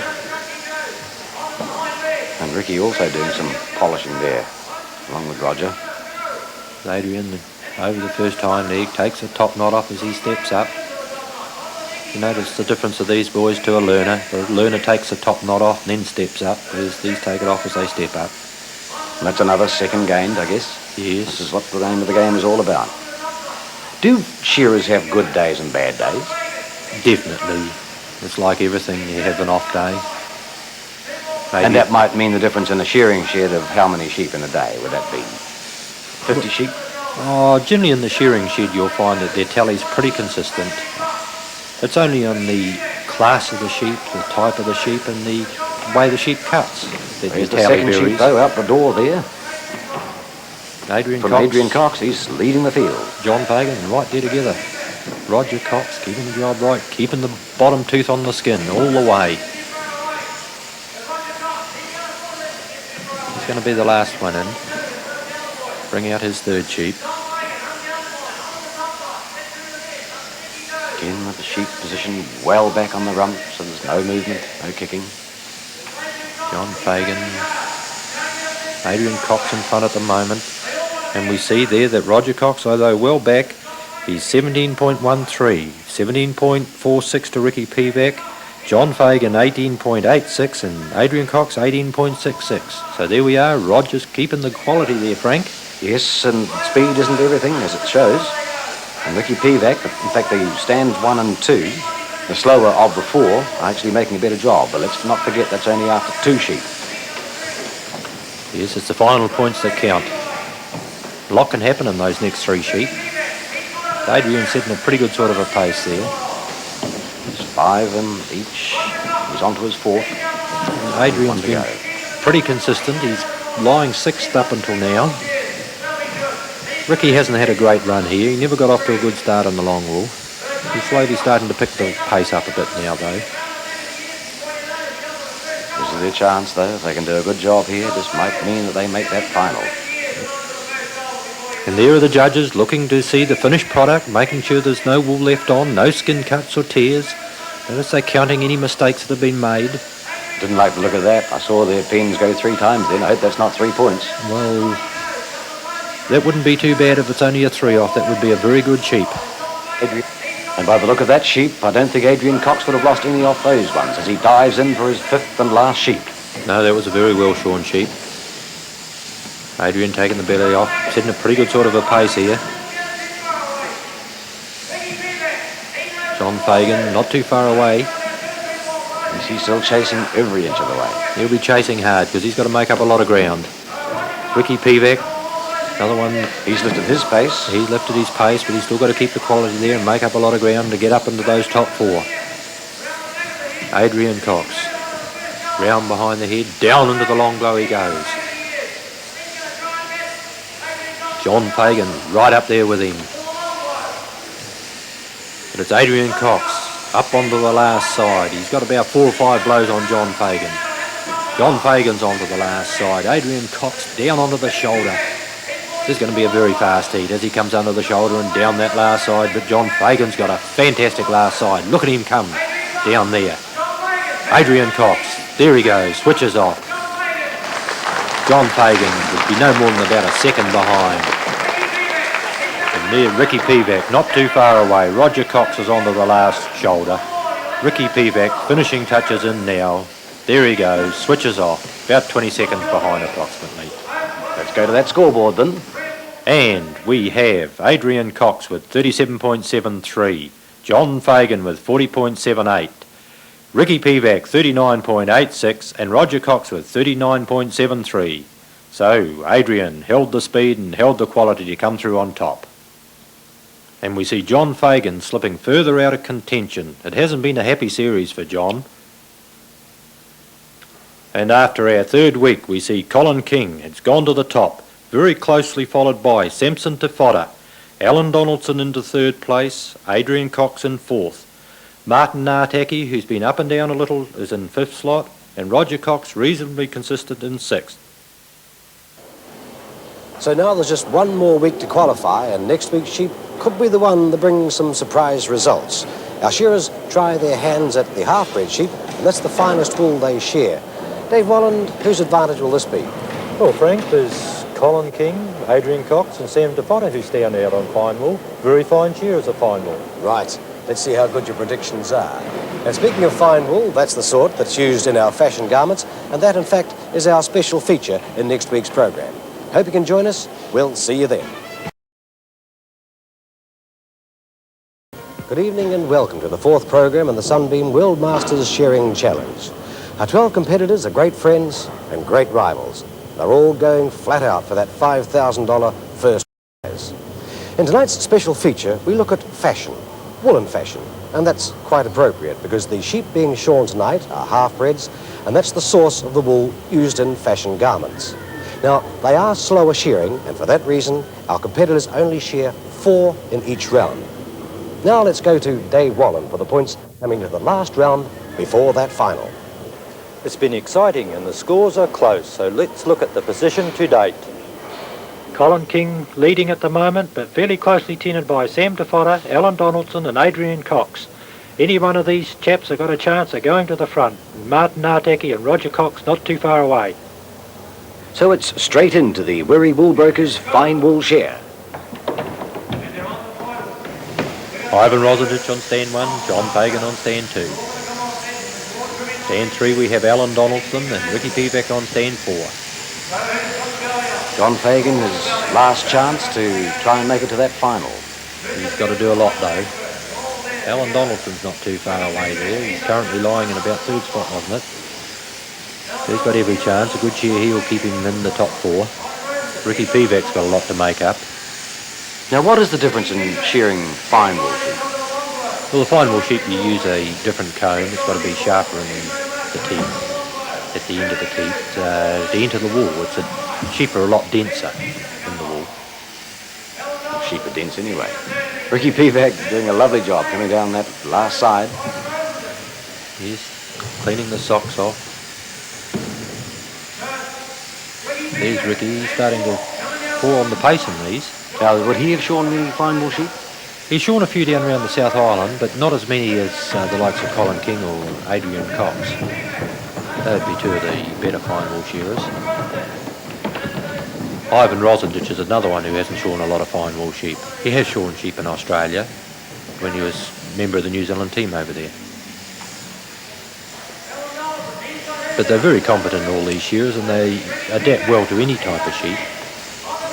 Although this is this type of sheep that puts a lot more stress on the man that hasn't shorn a lot of them. Just psychologically, he's got to adjust to it. Yes. Only 4 sheep to shear because of this slower time. We generally class the fine wool sheep as a merino. These are a half-bred merino Romney cross. Nice shearing. They're beautiful shearing, these. Very good competition sheep. On to the third one, that's Ricky Pivac. And Ricky's not wasting much time. He's got half the last side in front of Ivan Rosendich. And only 4, so that means it's a long way behind for Ivan to try and make up the time. There's Ivan Rosendich taking the belly off. Alan Donaldson has shorn a lot of fine wool sheep, but he's slipping back a bit on this field. There's Ricky Pivac pouring it on.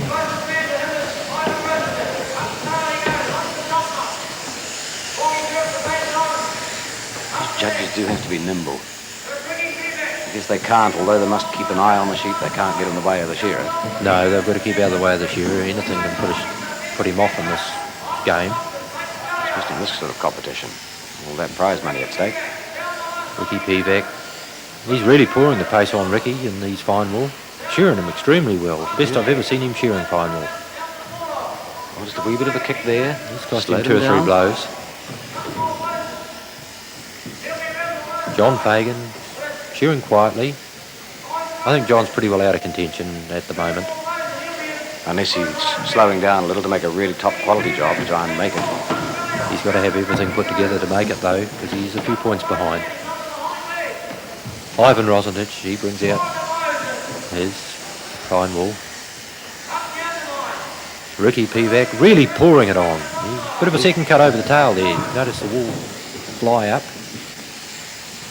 That's John Fagan's last. Only 4 in this heat, don't forget. Ricky Pivac pouring it on as he drops down into the long blow. Here's Ivan Rosendich. He's down over the first hind leg, but it's all Ricky Pivac at the moment.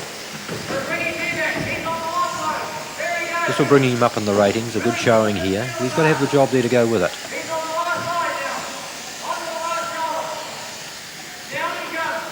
It's the way they stretch that neck up.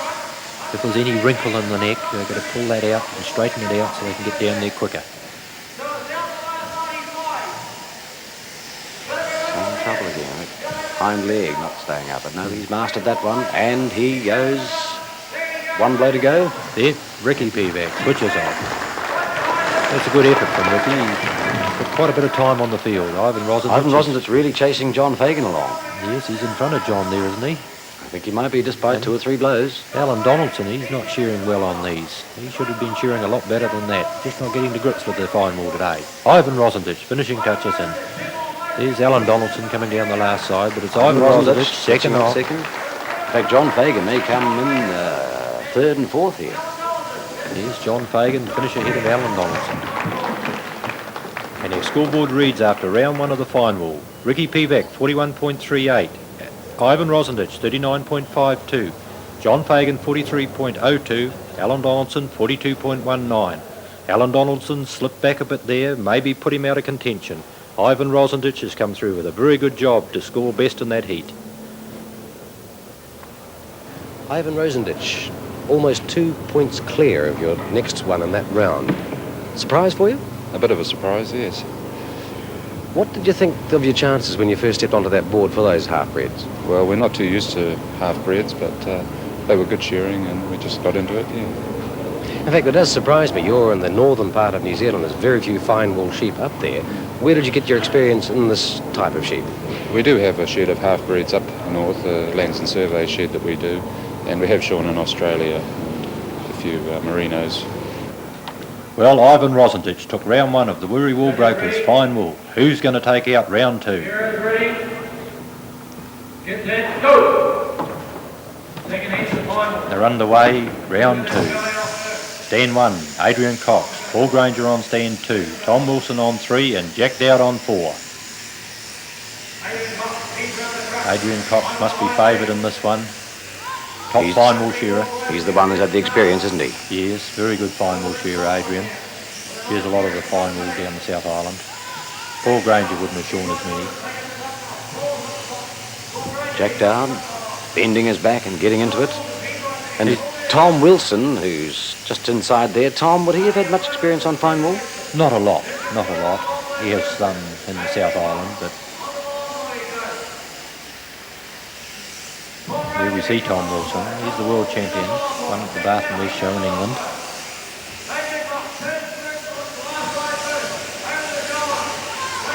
So a particularly fast heat. That first one, so that's what they're heading for. Yes, they've got to keep up with the time. Time counts, but the job's got to be right too. Paul Granger's shearing these very well. He's going to be the first one off in his sheep. No, it's Adrian Cox. They show that it's South Island experience showing. Yes, Adrian Cox. But not much between them. No, very close. Jack Dowd, he's got his fourth one. On stand 4's got his second one out. Adrian Cox down into the crutch. There he is, over the tail. Tom Wilson's shearing along well. He's keeping up with him at the moment.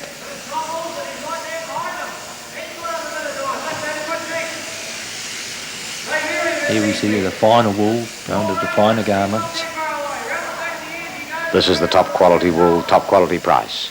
Yes, in New Zealand this is the wool that fetches the big price. But of course there's not as much of it to counter the fact that the price is higher. So fine wool farmers aren't necessarily the richer ones, obviously. No. In fact, how much would they be clipping compared with crossbred fleeces? It's very difficult on these ones. These have been shorn a little bit earlier than they normally would be, but they probably clip 10 to 12 pound, these half-breds. Jack Dowd, who's trailing the field. Tom Wilson, his third sheep. He's actually in front of Adrian Cox here at the moment. He's putting on a pretty good showing. Paul Granger dropped back into about third spot. He's after a good start. I'll bet, though, that Adrian Cox must have glanced over his shoulder and saw that Tom Wilson was chasing him. So no doubt, and that could be just the sort of thing that Tom Wilson didn't want. Lost 3 or 4 seconds there, I guess. Yeah, Adrian Cox currently lying for, so he's just got to hold his position. Shear well, keep the job right. He's in with a chance for that final. Just great pressure on these shearers, knowing that this is their chance, maybe their last chance to make that final. Well, it is their last chance to make that final. Only 4 of them go through. Paul Granger's slowly been working his way up the field. He's down near the bottom to start with, and he's coming up round about 7th place at the moment. Down they pour. that last side. And it's Tom Wilson. One sheep to go but to make that final. Paul Granger going in for the last one.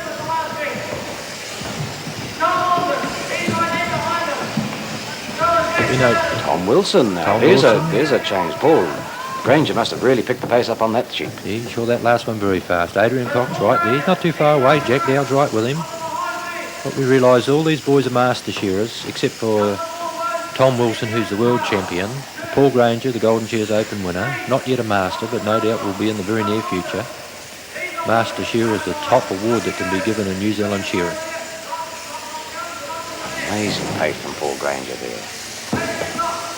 Change the places around. So it's Paul Granger, Tom Wilson and Adrian Cox.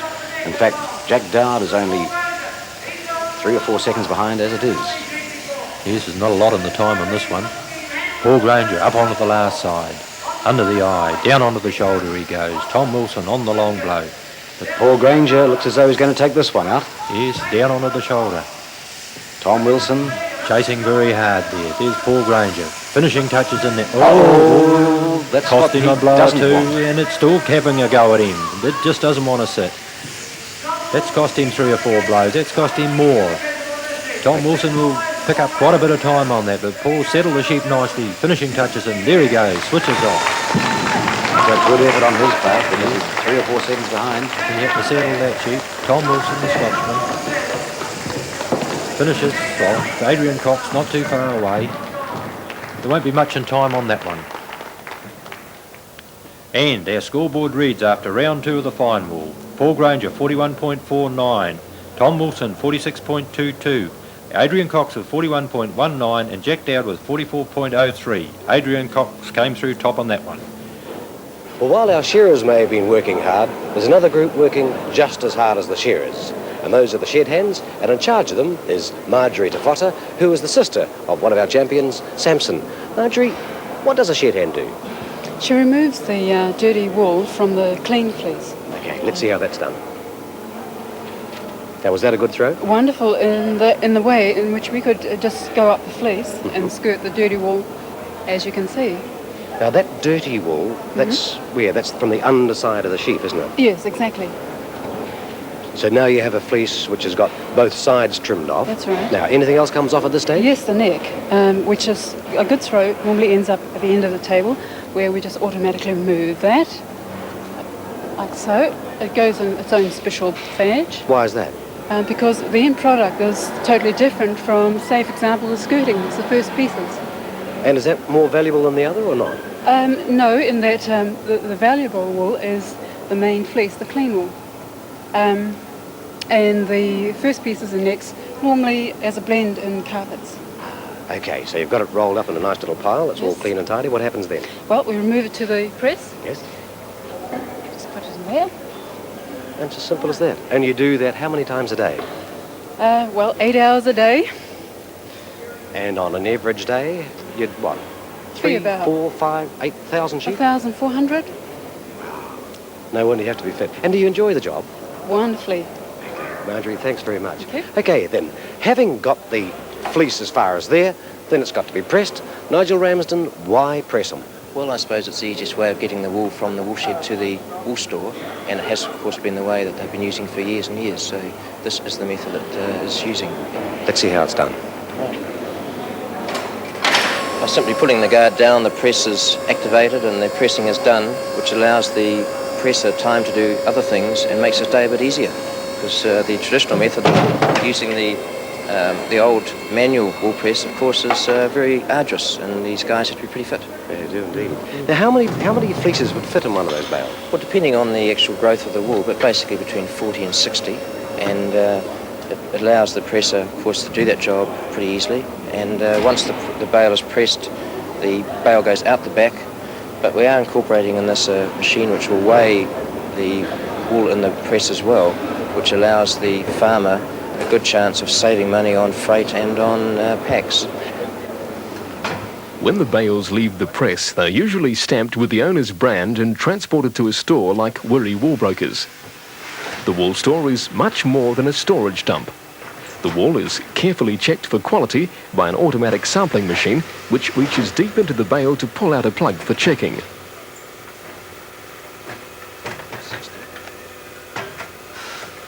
Any substandard wool is rejected. The bales are compressed for storage, and the samples packaged in clear plastic so that buyers can instantly see the contents of the bale they are buying.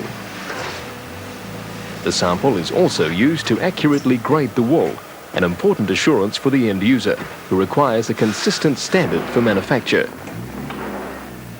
Bales from all over the country are sampled and stored according to grade and wool type to make the job of the auctioneer quicker and easier. Some of the wool mountain will be containerized and exported. Some will be sold for further processing at wool scours like the massive UEB plant in the Hawke's Bay. The greasy wool is first sorted to make sure it's true to type. A lot of skill and experience is needed to quickly sort the volumes of incoming wool, 150,000 bales a year. Next, the wool is stripped by automatic unloaders, blending the wool for later processing. Believe it or not, wool fibres are so tough that in time they actually wear out the wool machinery. Then it's into the scour. 6 bowls, 3 for hot scouring, 2 for cold rinsing, and 1 for a hot rinse. As the wool moves down the line, it's progressively washed and the grease removed until it's dumped clean and steaming on a conveyor to the dryers.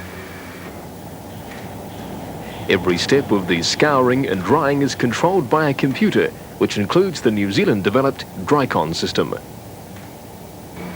As the wool passes through the hot air dryers, it's monitored 1,000 times a minute to regulate the moisture content of the scoured wool to the customer's specifications. The dried wool is sucked into a step blender and a condenser to remove dust.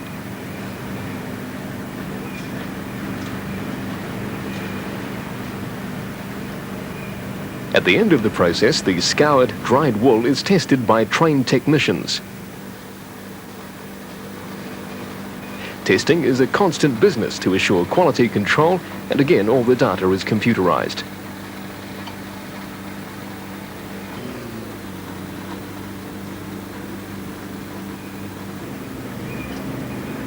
The well-travelled wool is nearing the end of this leg of the journey.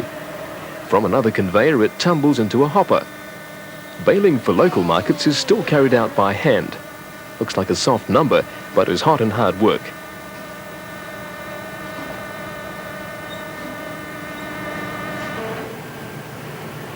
But wool for export is fed into this monster, a high-density baling press, which compacts 4 conventional bales into the space of 1.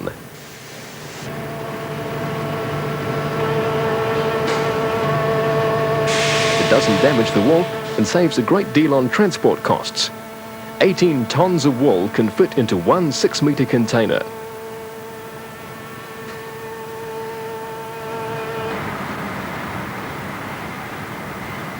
But the saga isn't over yet. Another plant and more processes. First, dyeing to the required shade. A tricky business, as you'll know if you've tried to dye garments.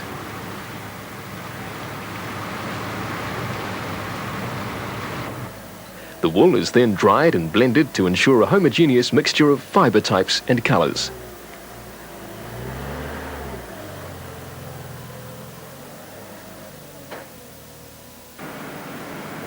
Next comes carding.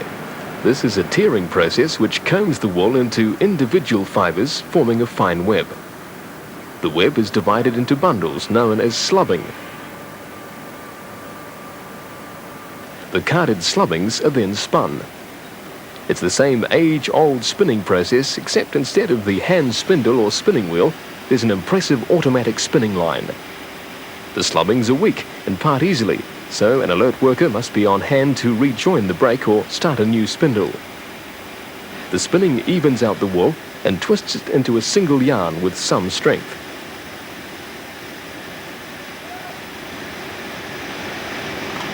For more strength, the yarns are twisted together into 2, 3 or 4-ply wool. And from here, carpet, upholstery, blankets, rugs, or maybe high fashion.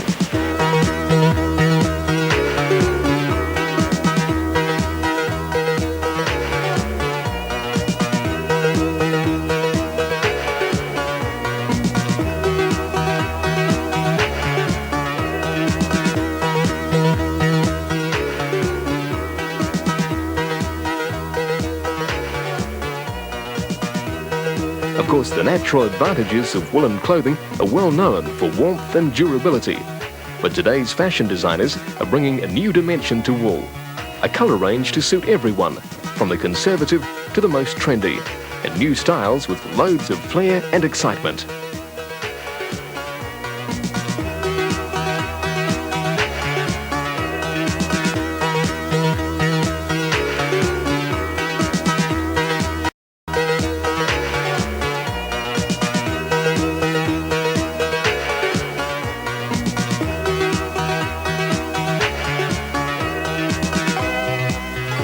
These garments are a tribute to the designers and manufacturers. But we mustn't forget the army of wool processors, brokers and handlers who help the wool on its long journey from wool table to the fashion floor. Nor the shearers who are about to start round 3. Judges ready? Shearers ready? Get set, go! And a last chance to make that final. Colin King on stand 1, Sam DeFotter on stand 2. Stand 3 we have Martin Nartaki and Roger Cox on stand 4. This will be a very close heat this one, though. Yes. Samson DeFotter, he should be in the final. Martin Nartaki, do you think he should make it? How much experience has he had on fine wool? He doesn't like him at all. Does he not? He'd rather not be shearing him, he said. But Sam DeFotter's had a lot of experience and he's been pretty consistent, so he must be favoured to hold a position. Roger Cox has shorn a lot of fine wool and he's not too far away. He needs a good showing though. And again, Colin King, left-hander. Well, some experience? He's an exponent on fine wool. He knows them like the back of his hand. So it's a very even contest by the look of it so far, except for Samson DeFotter, again keeping that pace up the way he did in all the other rounds that we've seen him. Beautiful style. Very consistent shearer. But being chased every inch of the way by Colin King. I think you'll find Colin will probably come out pretty well on top on the fine wool. Saw a lot of fine wool in the South Island before he moved to the North Island. There's Roger Cox just tailing the field a little at this stage. But again, that quality will be there with Roger. No, Martin Nartaki brings out his second one. Doesn't favour the wrinklies as they call them at all. Exactly as you were saying. He'd rather not be shearing them, and that just proves the point. There's Colin King dropping down the long blow with Sam DeFotter. He'd be a couple of blows behind Sam would. Are shearers paid a premium to shear these sheep? The South Island rate is a couple of dollars for fine wool above the North Island rate. So only 4 sheep in this round. There's Colin King finishing touches in, shearing beautifully, this man. Martin Nartaki going along quietly. There's Colin King out with third sheep. Third sheep, yes, third sheep takes the socks off. Different styles in taking the socks off. Some take the socks off when they first bring it out, some halfway through. Sam DeFotter, Roger Cox there, finishing touches. You notice Roger never rushes. His hand just flows along quietly. But all the time they're filling the comb up. So every blow counts. Every blow counts. The secret to success of any shearer is to sit the bottom tooth on the skin. And then you don't second cut. Up the neck, Samson DeFotter. And what a great shearer he is. A very consistent shearer right through this contest. And so is Colin King for that matter, as he comes down that last side. A little bit of a wriggle there. He held it nicely, it never cost him any time. Those big sweeping blows. You've got to sit the handpiece flatter on the skin when you're shearing fine wool. And he dives in now, does Colin King for his last sheep. Number 4 on the board, and Sam DeFotter's half the last side. He won't catch Colin King on this one. Colin King currently leading the series. He'll be looking to make that place in the final his. But remember, when they go into the final, they lose all points and they start again. So, Sam what was happening there? Just a little bit of an adjustment on the handpiece, was it? What Samson was doing? Didn't quite catch that one. He's probably tightening the tension down a little. Cut not quite what it should be. Colin King's out to take this one out, on time at least. He's making no race of it at the moment. He's out there in front and shearing beautifully. Look at the style of this man as he comes down onto the last shoulder. Martin Nartaki, he's got his last one on the board, and Sam DeFotter drops in the long blow as Colin King comes under the shoulder. So Colin King will finish something like 3/4 of a sheep in front of Martin Nartaki. Yes, the way he's going is, look at him as he goes there. Finishing touches in now. Colin King, grand finalist he'll make. But we've got to wait and see what the points are. He may have made a mistake in the job, but I can't see it from here. turns off though, so maybe he'll make it too. And Roger Cox, he'll be trying desperately hard to get into that final. Yes, Roger's job, looking at it, looks pretty good to me. But you never know. He's got to make a couple of rungs on the ladder to get there. And at the end of round 3, we see Colin King with 36.55, Samson DeFotter with 39.38, Roger Cox with 39.83, and Martin Nartaki with 42.41. A fine effort from Colin King. Good quality, good speed, put it all together, and he come out tops in that round. And looking at Sam DeFotter's points, he'll be there also. So after 4 strenuous weeks, we now know our finalists, and they are Colin King with 156.91 points, Samson DeFotter with 163.08 points, Roger Cox with 166.26, and just behind him, Adrian Cox on 166.55. Dave Wallen, any surprises in that lineup? Well, yes, Frank. We don't see John Fagan. We don't see Golden Cheers winner Paul Granger. Why is that? Is that the way shearing goes? Luck of the draw, the way shearing goes, and what happens on the day. Right. Okay, then next week it's shearing all the way. Our 4 finalists have 16 stroppy Pirendale to shear in 2 heats of 8. So in 7 days from now, we'll know who our Sunbeam shearing master really is. It's going to be an exciting contest. Hope you can join us. We'll see you then. And welcome to the Sunbeam World Masters Shearing Challenge. 16 sheep will decide who of our 4 champions takes away the Brian Berry sculpture and that $5,000 first prize. Now tonight's show is just a little different. Here's Dave Wallen to explain. The final concentrates on fast, clean shearing. All points will be zeroed, and so all shearers will start equal. 2 rounds will be shorn of 8 sheep each. They will be fast shearing Pirendales. And there's no special feature in tonight's program, but instead a detailed profile of our 4 finalists, beginning with Colin King and Samson DeFotter. When Colin King's father bought Colin his first handpiece and sent him to shearing school, who would have guessed that Colin would become the world's best left-handed shearer? So just what goes into making a top shearer? I would have to say that to be a top shearer, in comparison to a world-class athlete, I think the shearer would have to approach it from a far more physically demanding point of view, because he's putting more into it. Your athlete today, okay, you get your top-line athletes in New Zealand, they're putting all their lives into it, but a shearer, he's got every day that he's out in the shearing shed to perfect his technique. His performance each day in the shearing shed would be just about similar to say an early season marathon to a marathon runner. And then he's always aiming, he's up against everybody else doing the same, and we've got so many top shearers in New Zealand. In actual fact, New Zealand would have the bulk of the world's top shearers. Colin enjoys his sport, playing with the same fierce concentration that's taken him to the top of the shearing world, and wins in England, Ireland and Europe. His wife Lynn, as well as driving the school bus, is a driving force in Colin's career, being his #1 supporter.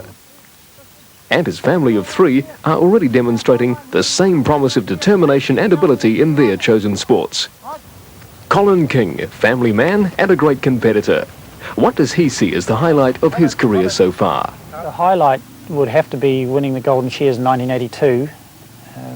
Being a left-hander, my aim was to make a final in the Golden Shears, because no other left-handers ever made it. It's a sport that is a wee bit discriminatory in that sense that it's set up for right-handers, so it was something to really aim for, being a left-hander. And so getting into the final and actually winning that first final I was in was more than I could have ever expected. The hills around Gisborne are used to the sight of Sam Te Whara training hard for his shearing. Sam's from a large shearing family in Northland. But how did he first get started? Bloke in Fife, he rang and asked Dad if there was any of the boys around, and he said no, but I got a young bloke here, just finished school, he's 15, and the bloke says to Dad, you reckon he'll do 100? And Dad, he said, yep, he'll do 100. And he'd come on out, and he said, I was sitting on the tractor ready to go out to carry on working, and he says, you reckon you could shear 100, boy? And I said, yep, I'll shear 100.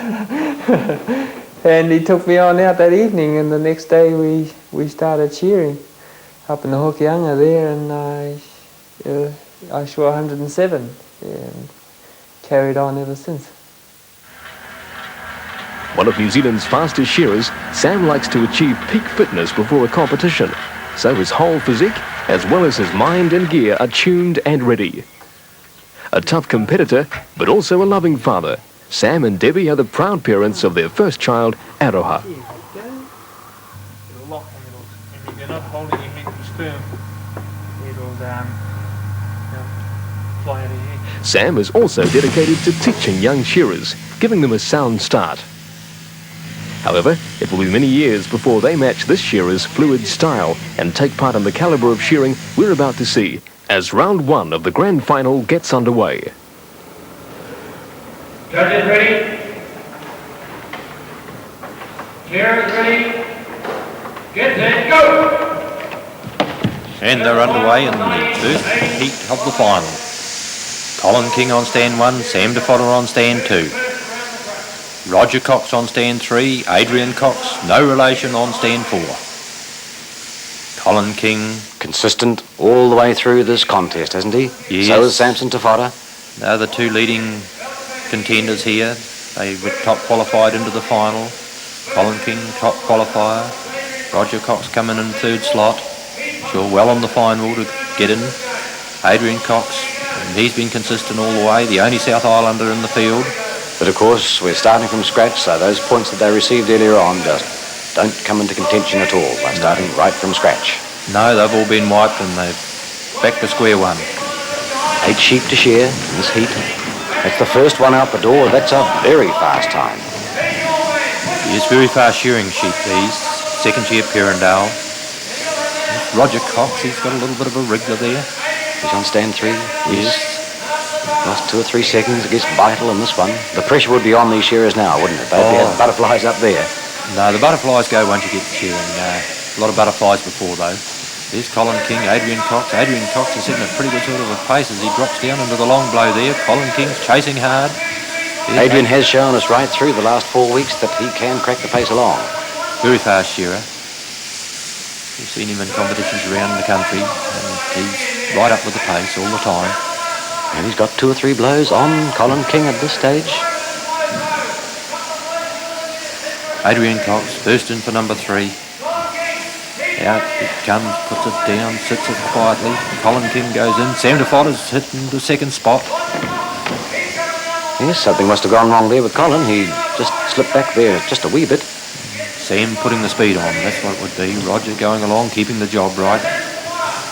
That's been his consistent ploy all the way through, hasn't it? Quality every inch of the way for Roger. He's a great job shearer, Roger. 3 open wins at Golden Shears to his credit. World champion in the initial World Championships.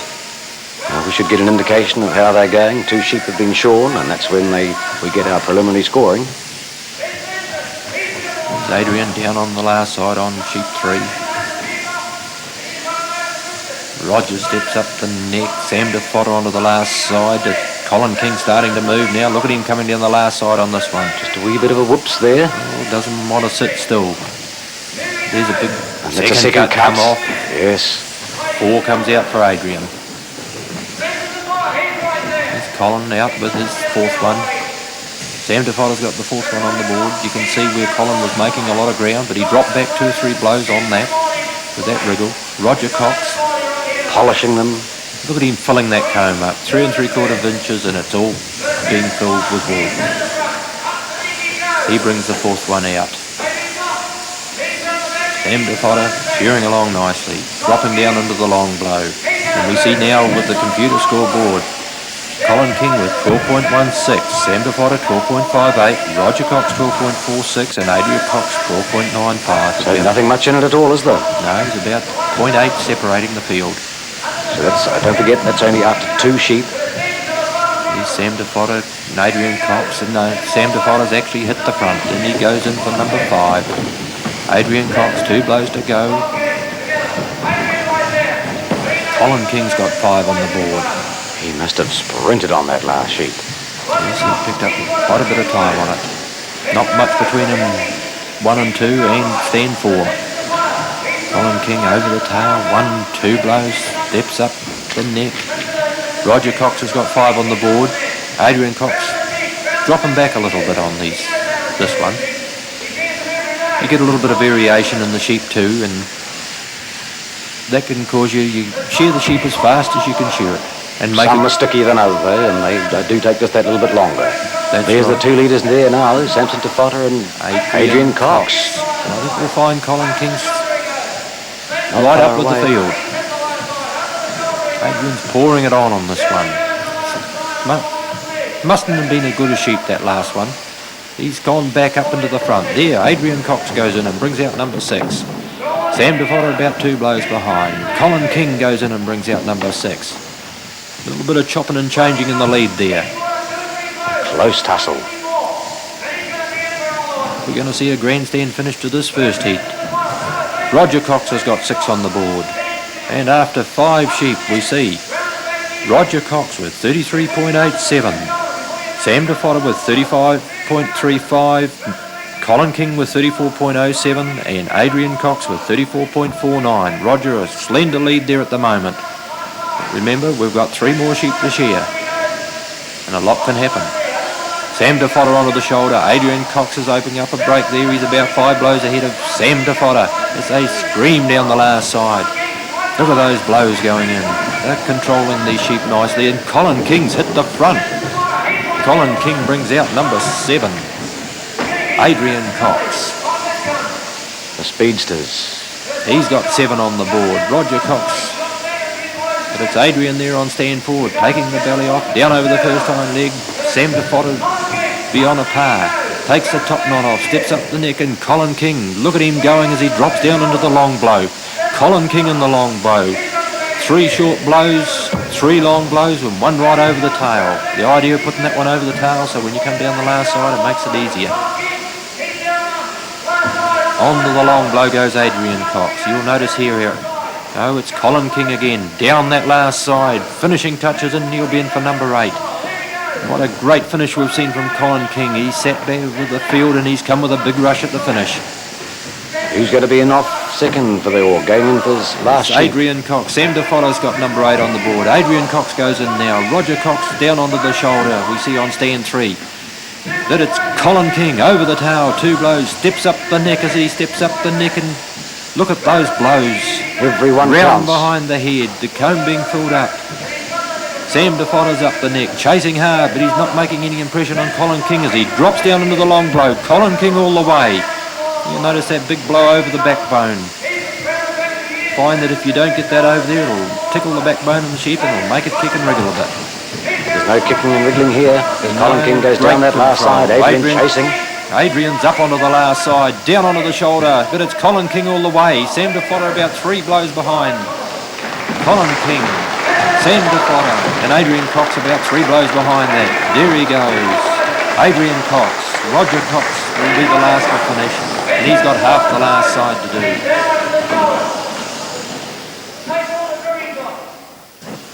Dave, a great first round. But I just wondered what happened to Roger. He slipped a wee bit behind there. Roger goes along quietly and then he comes at the end. He may require more sheep in a final of an 8. Why, he's one of those shearers who's a bit slower to warm up, is he? Yes, he takes time to warm up and he's got a great finish, and we've seen him shear over more sheep and finish right up to the field. Right. And then as the heat went on, the three of them there really locked together, and then Colin King gradually pulled away. Is this another tactic? Is it, you know, you got a wee bit in reserve? Well, it's that again, it's the finish. It's like shearing in the shed, where the last 5 minutes it's really poured on. And Colin gave us a great finish here tonight. And under here, I happen to have the result so far of that round, realising there's another heat to go. You're the expert. Where would you say the four are standing at the moment? Who's in front? Well, I may be putting my neck on the block, but I'm going to go for Colin King. And I would say Colin King is going to pull this one off tonight handsomely. He shore beautifully. His job looked good. His speed and control was just magnificent. All right, Dave, you've certainly earned your place because, in fact, Colin King is leading at the moment with 52.5 points. Samson Tafota is in second place, 54.13 points. Adrian Cox, 54.19, and Roger Cox, 56.04 points. So there's only 4 points between them, and we've still got another round to go. But before we do, let's have a look in more detail at our other two finalists, Adrian and Roger Cox. The rugged hills of South Canterbury are home for our third finalist, Adrian Cox. He owns his own farm, running sheep and deer. Adrian's been shearing here for over 19 years, winning the Golden Shears, the New Zealand Fine Wool title, and many more. So how does Adrian Cox like to build up for a competition? Well, I like to be shearing under pressure in the shed up prior to the competition. If you can have that pressure but go to the competition not feeling tired from the excess amount of work you've been doing. But definitely to have the pressure, to shear with the right guys in the shed and have the pressure on you so you're up to that level.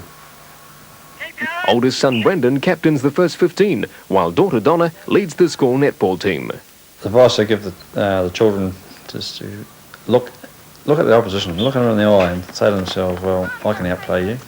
And if they keep that in their mind, they can beat them. Adrian's time is split between farming, shearing, leisure sports like fishing, and the family. Like all our finalists, Adrian's a family man, and his family have all shared in his success. Faced with the opportunity to add another trophy to his prestigious collection, how does a champion like Adrian approach the round? What's his game plan? No, probably if I can get away to a good start and get my rhythm, find my rhythm, and everything starts flowing for me, then I'll have a good shear.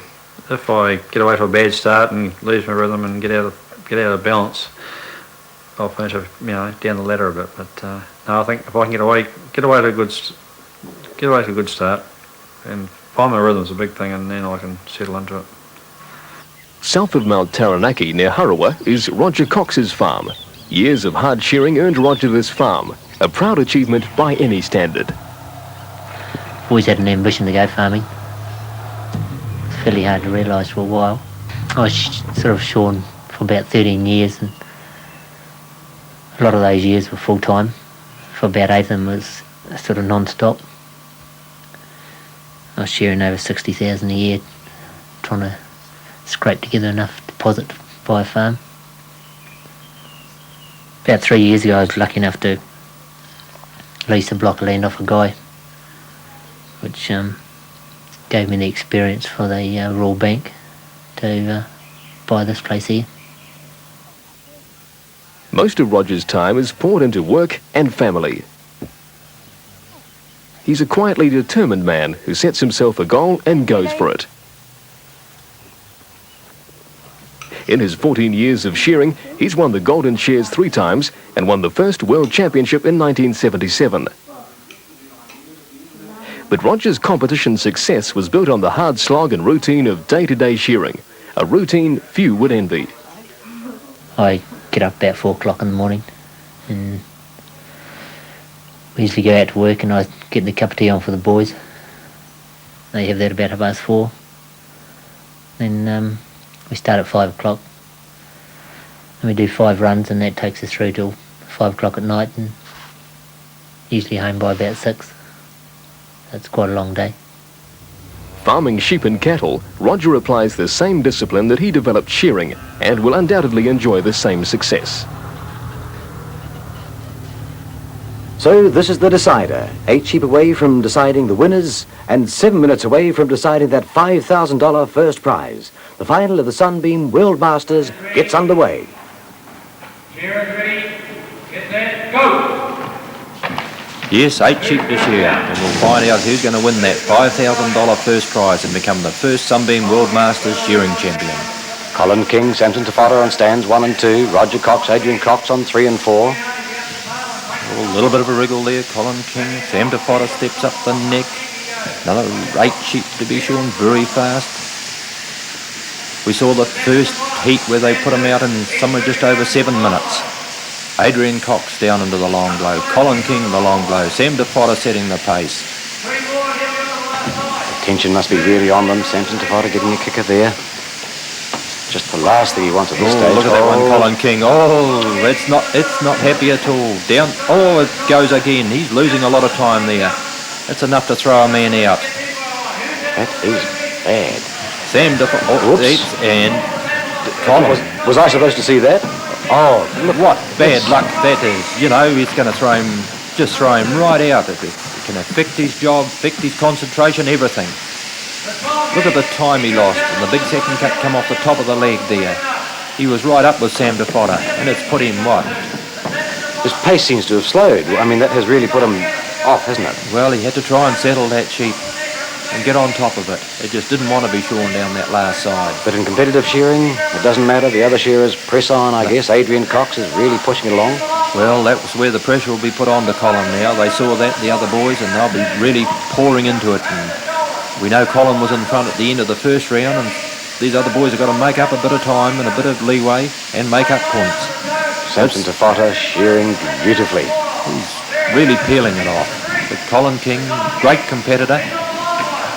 He'll settle down and settle back into it and try and pull these boys back. Sam Tafata down into the belly. On his third sheep. 8 to shear. Roger Cox. He's going along a lot quicker in this heat. Adrian goes in. Colin King, that one's still having trouble, isn't he? Yes, they're just not settling. Maybe his gear's not cutting quite right. Maybe it's pulling a little bit. Sam Tafata into the long blow. Shearing beautifully. He's been consistent all the way through.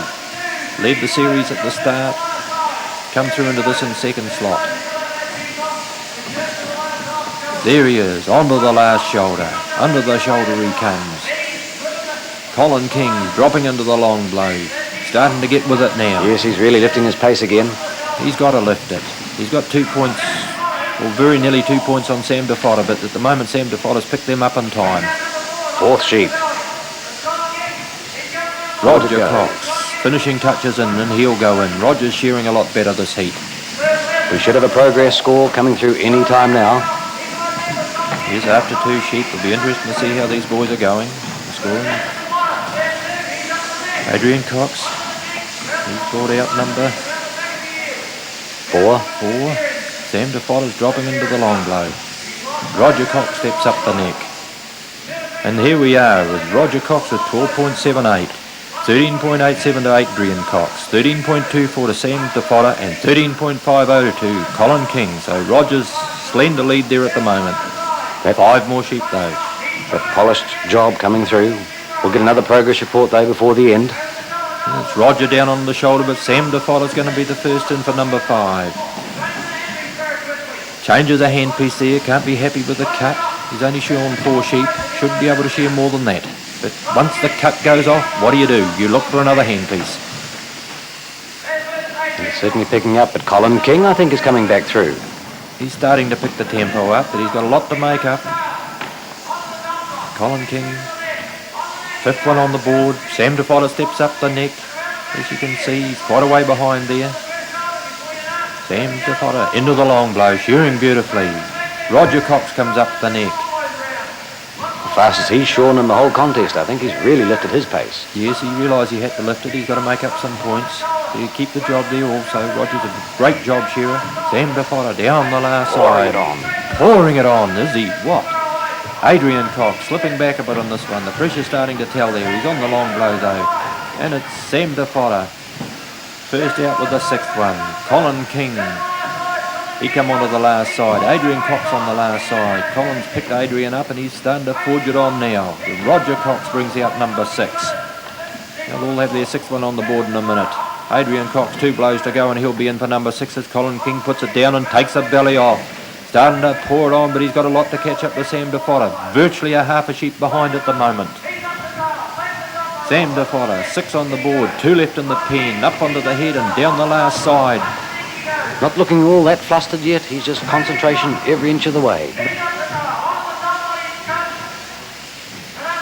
Adrian Cox, up the neck. Roger Cox is on the long blow, but it's Sam DeFotter. He's making every post a winning post. He brings out number 7. 7 sheep on the board.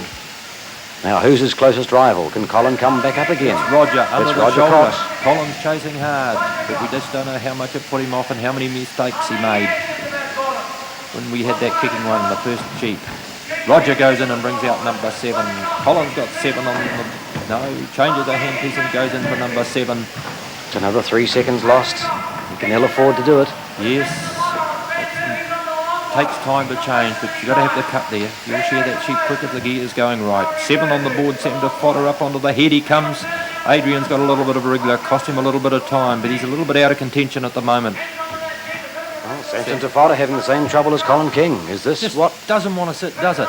That's cost him 3-4 blows. All those 3-4 blows, they soon mount up. 3-4 seconds. You can pick up. Look at Roger Cox flying down onto the shoulder. Under the shoulder comes Roger Cox. Sam DeFotter. He's about half the last side in front. Say about 7 or 8 blows at the moment. He's his 8th and last sheep. Sam DeFotter takes the belly off. Roger Cox goes in. He's about, well, the belly behind. That's what it boils down to. Who'd have thought that would have been the case? Yes, Colin King finishing touches in and he'll be in for number 8. Adrian Cox about 4 blows to go, but it's Sam DeFotter dropping down onto the shoulder. Roger Cox over the hind leg. 1, 2 blows and he steps up the neck, but Sam DeFotter's not going to get caught here. As Roger comes up the neck, Sam's coming up on the long blow and up onto the last side. There he is, under the eye as Roger drops down into the long blow. Sam DeFotter onto the shoulder. 8 sheep on the board. Under the shoulder he comes. Every post a winning post. He screams down the last side. Roger's on the last side. But it's all Sam DeFotter.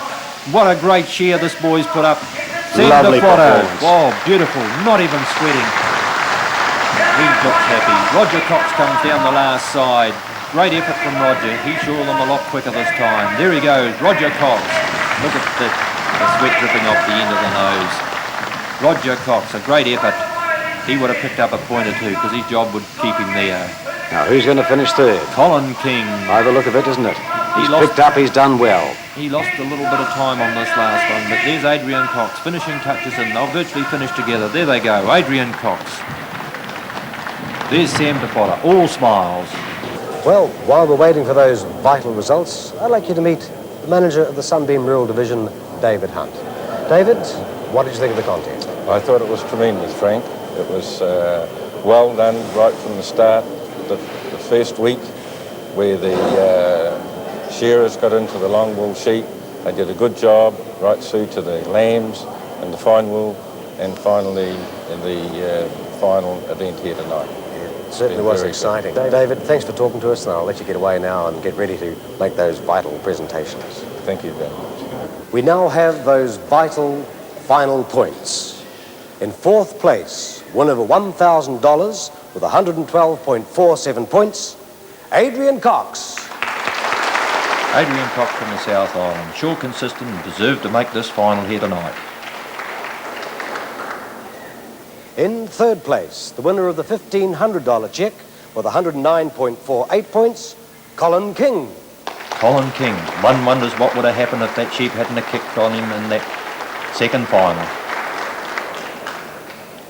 2nd place, winner of $2,500 with 108.56 points, Roger Cox.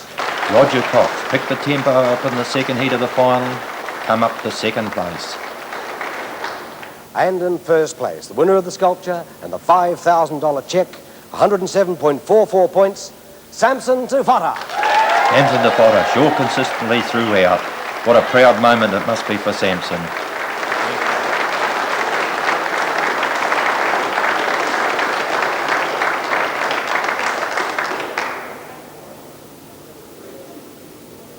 Well, it's been a grand contest, and just before we go, I'd like to thank everybody who's been involved.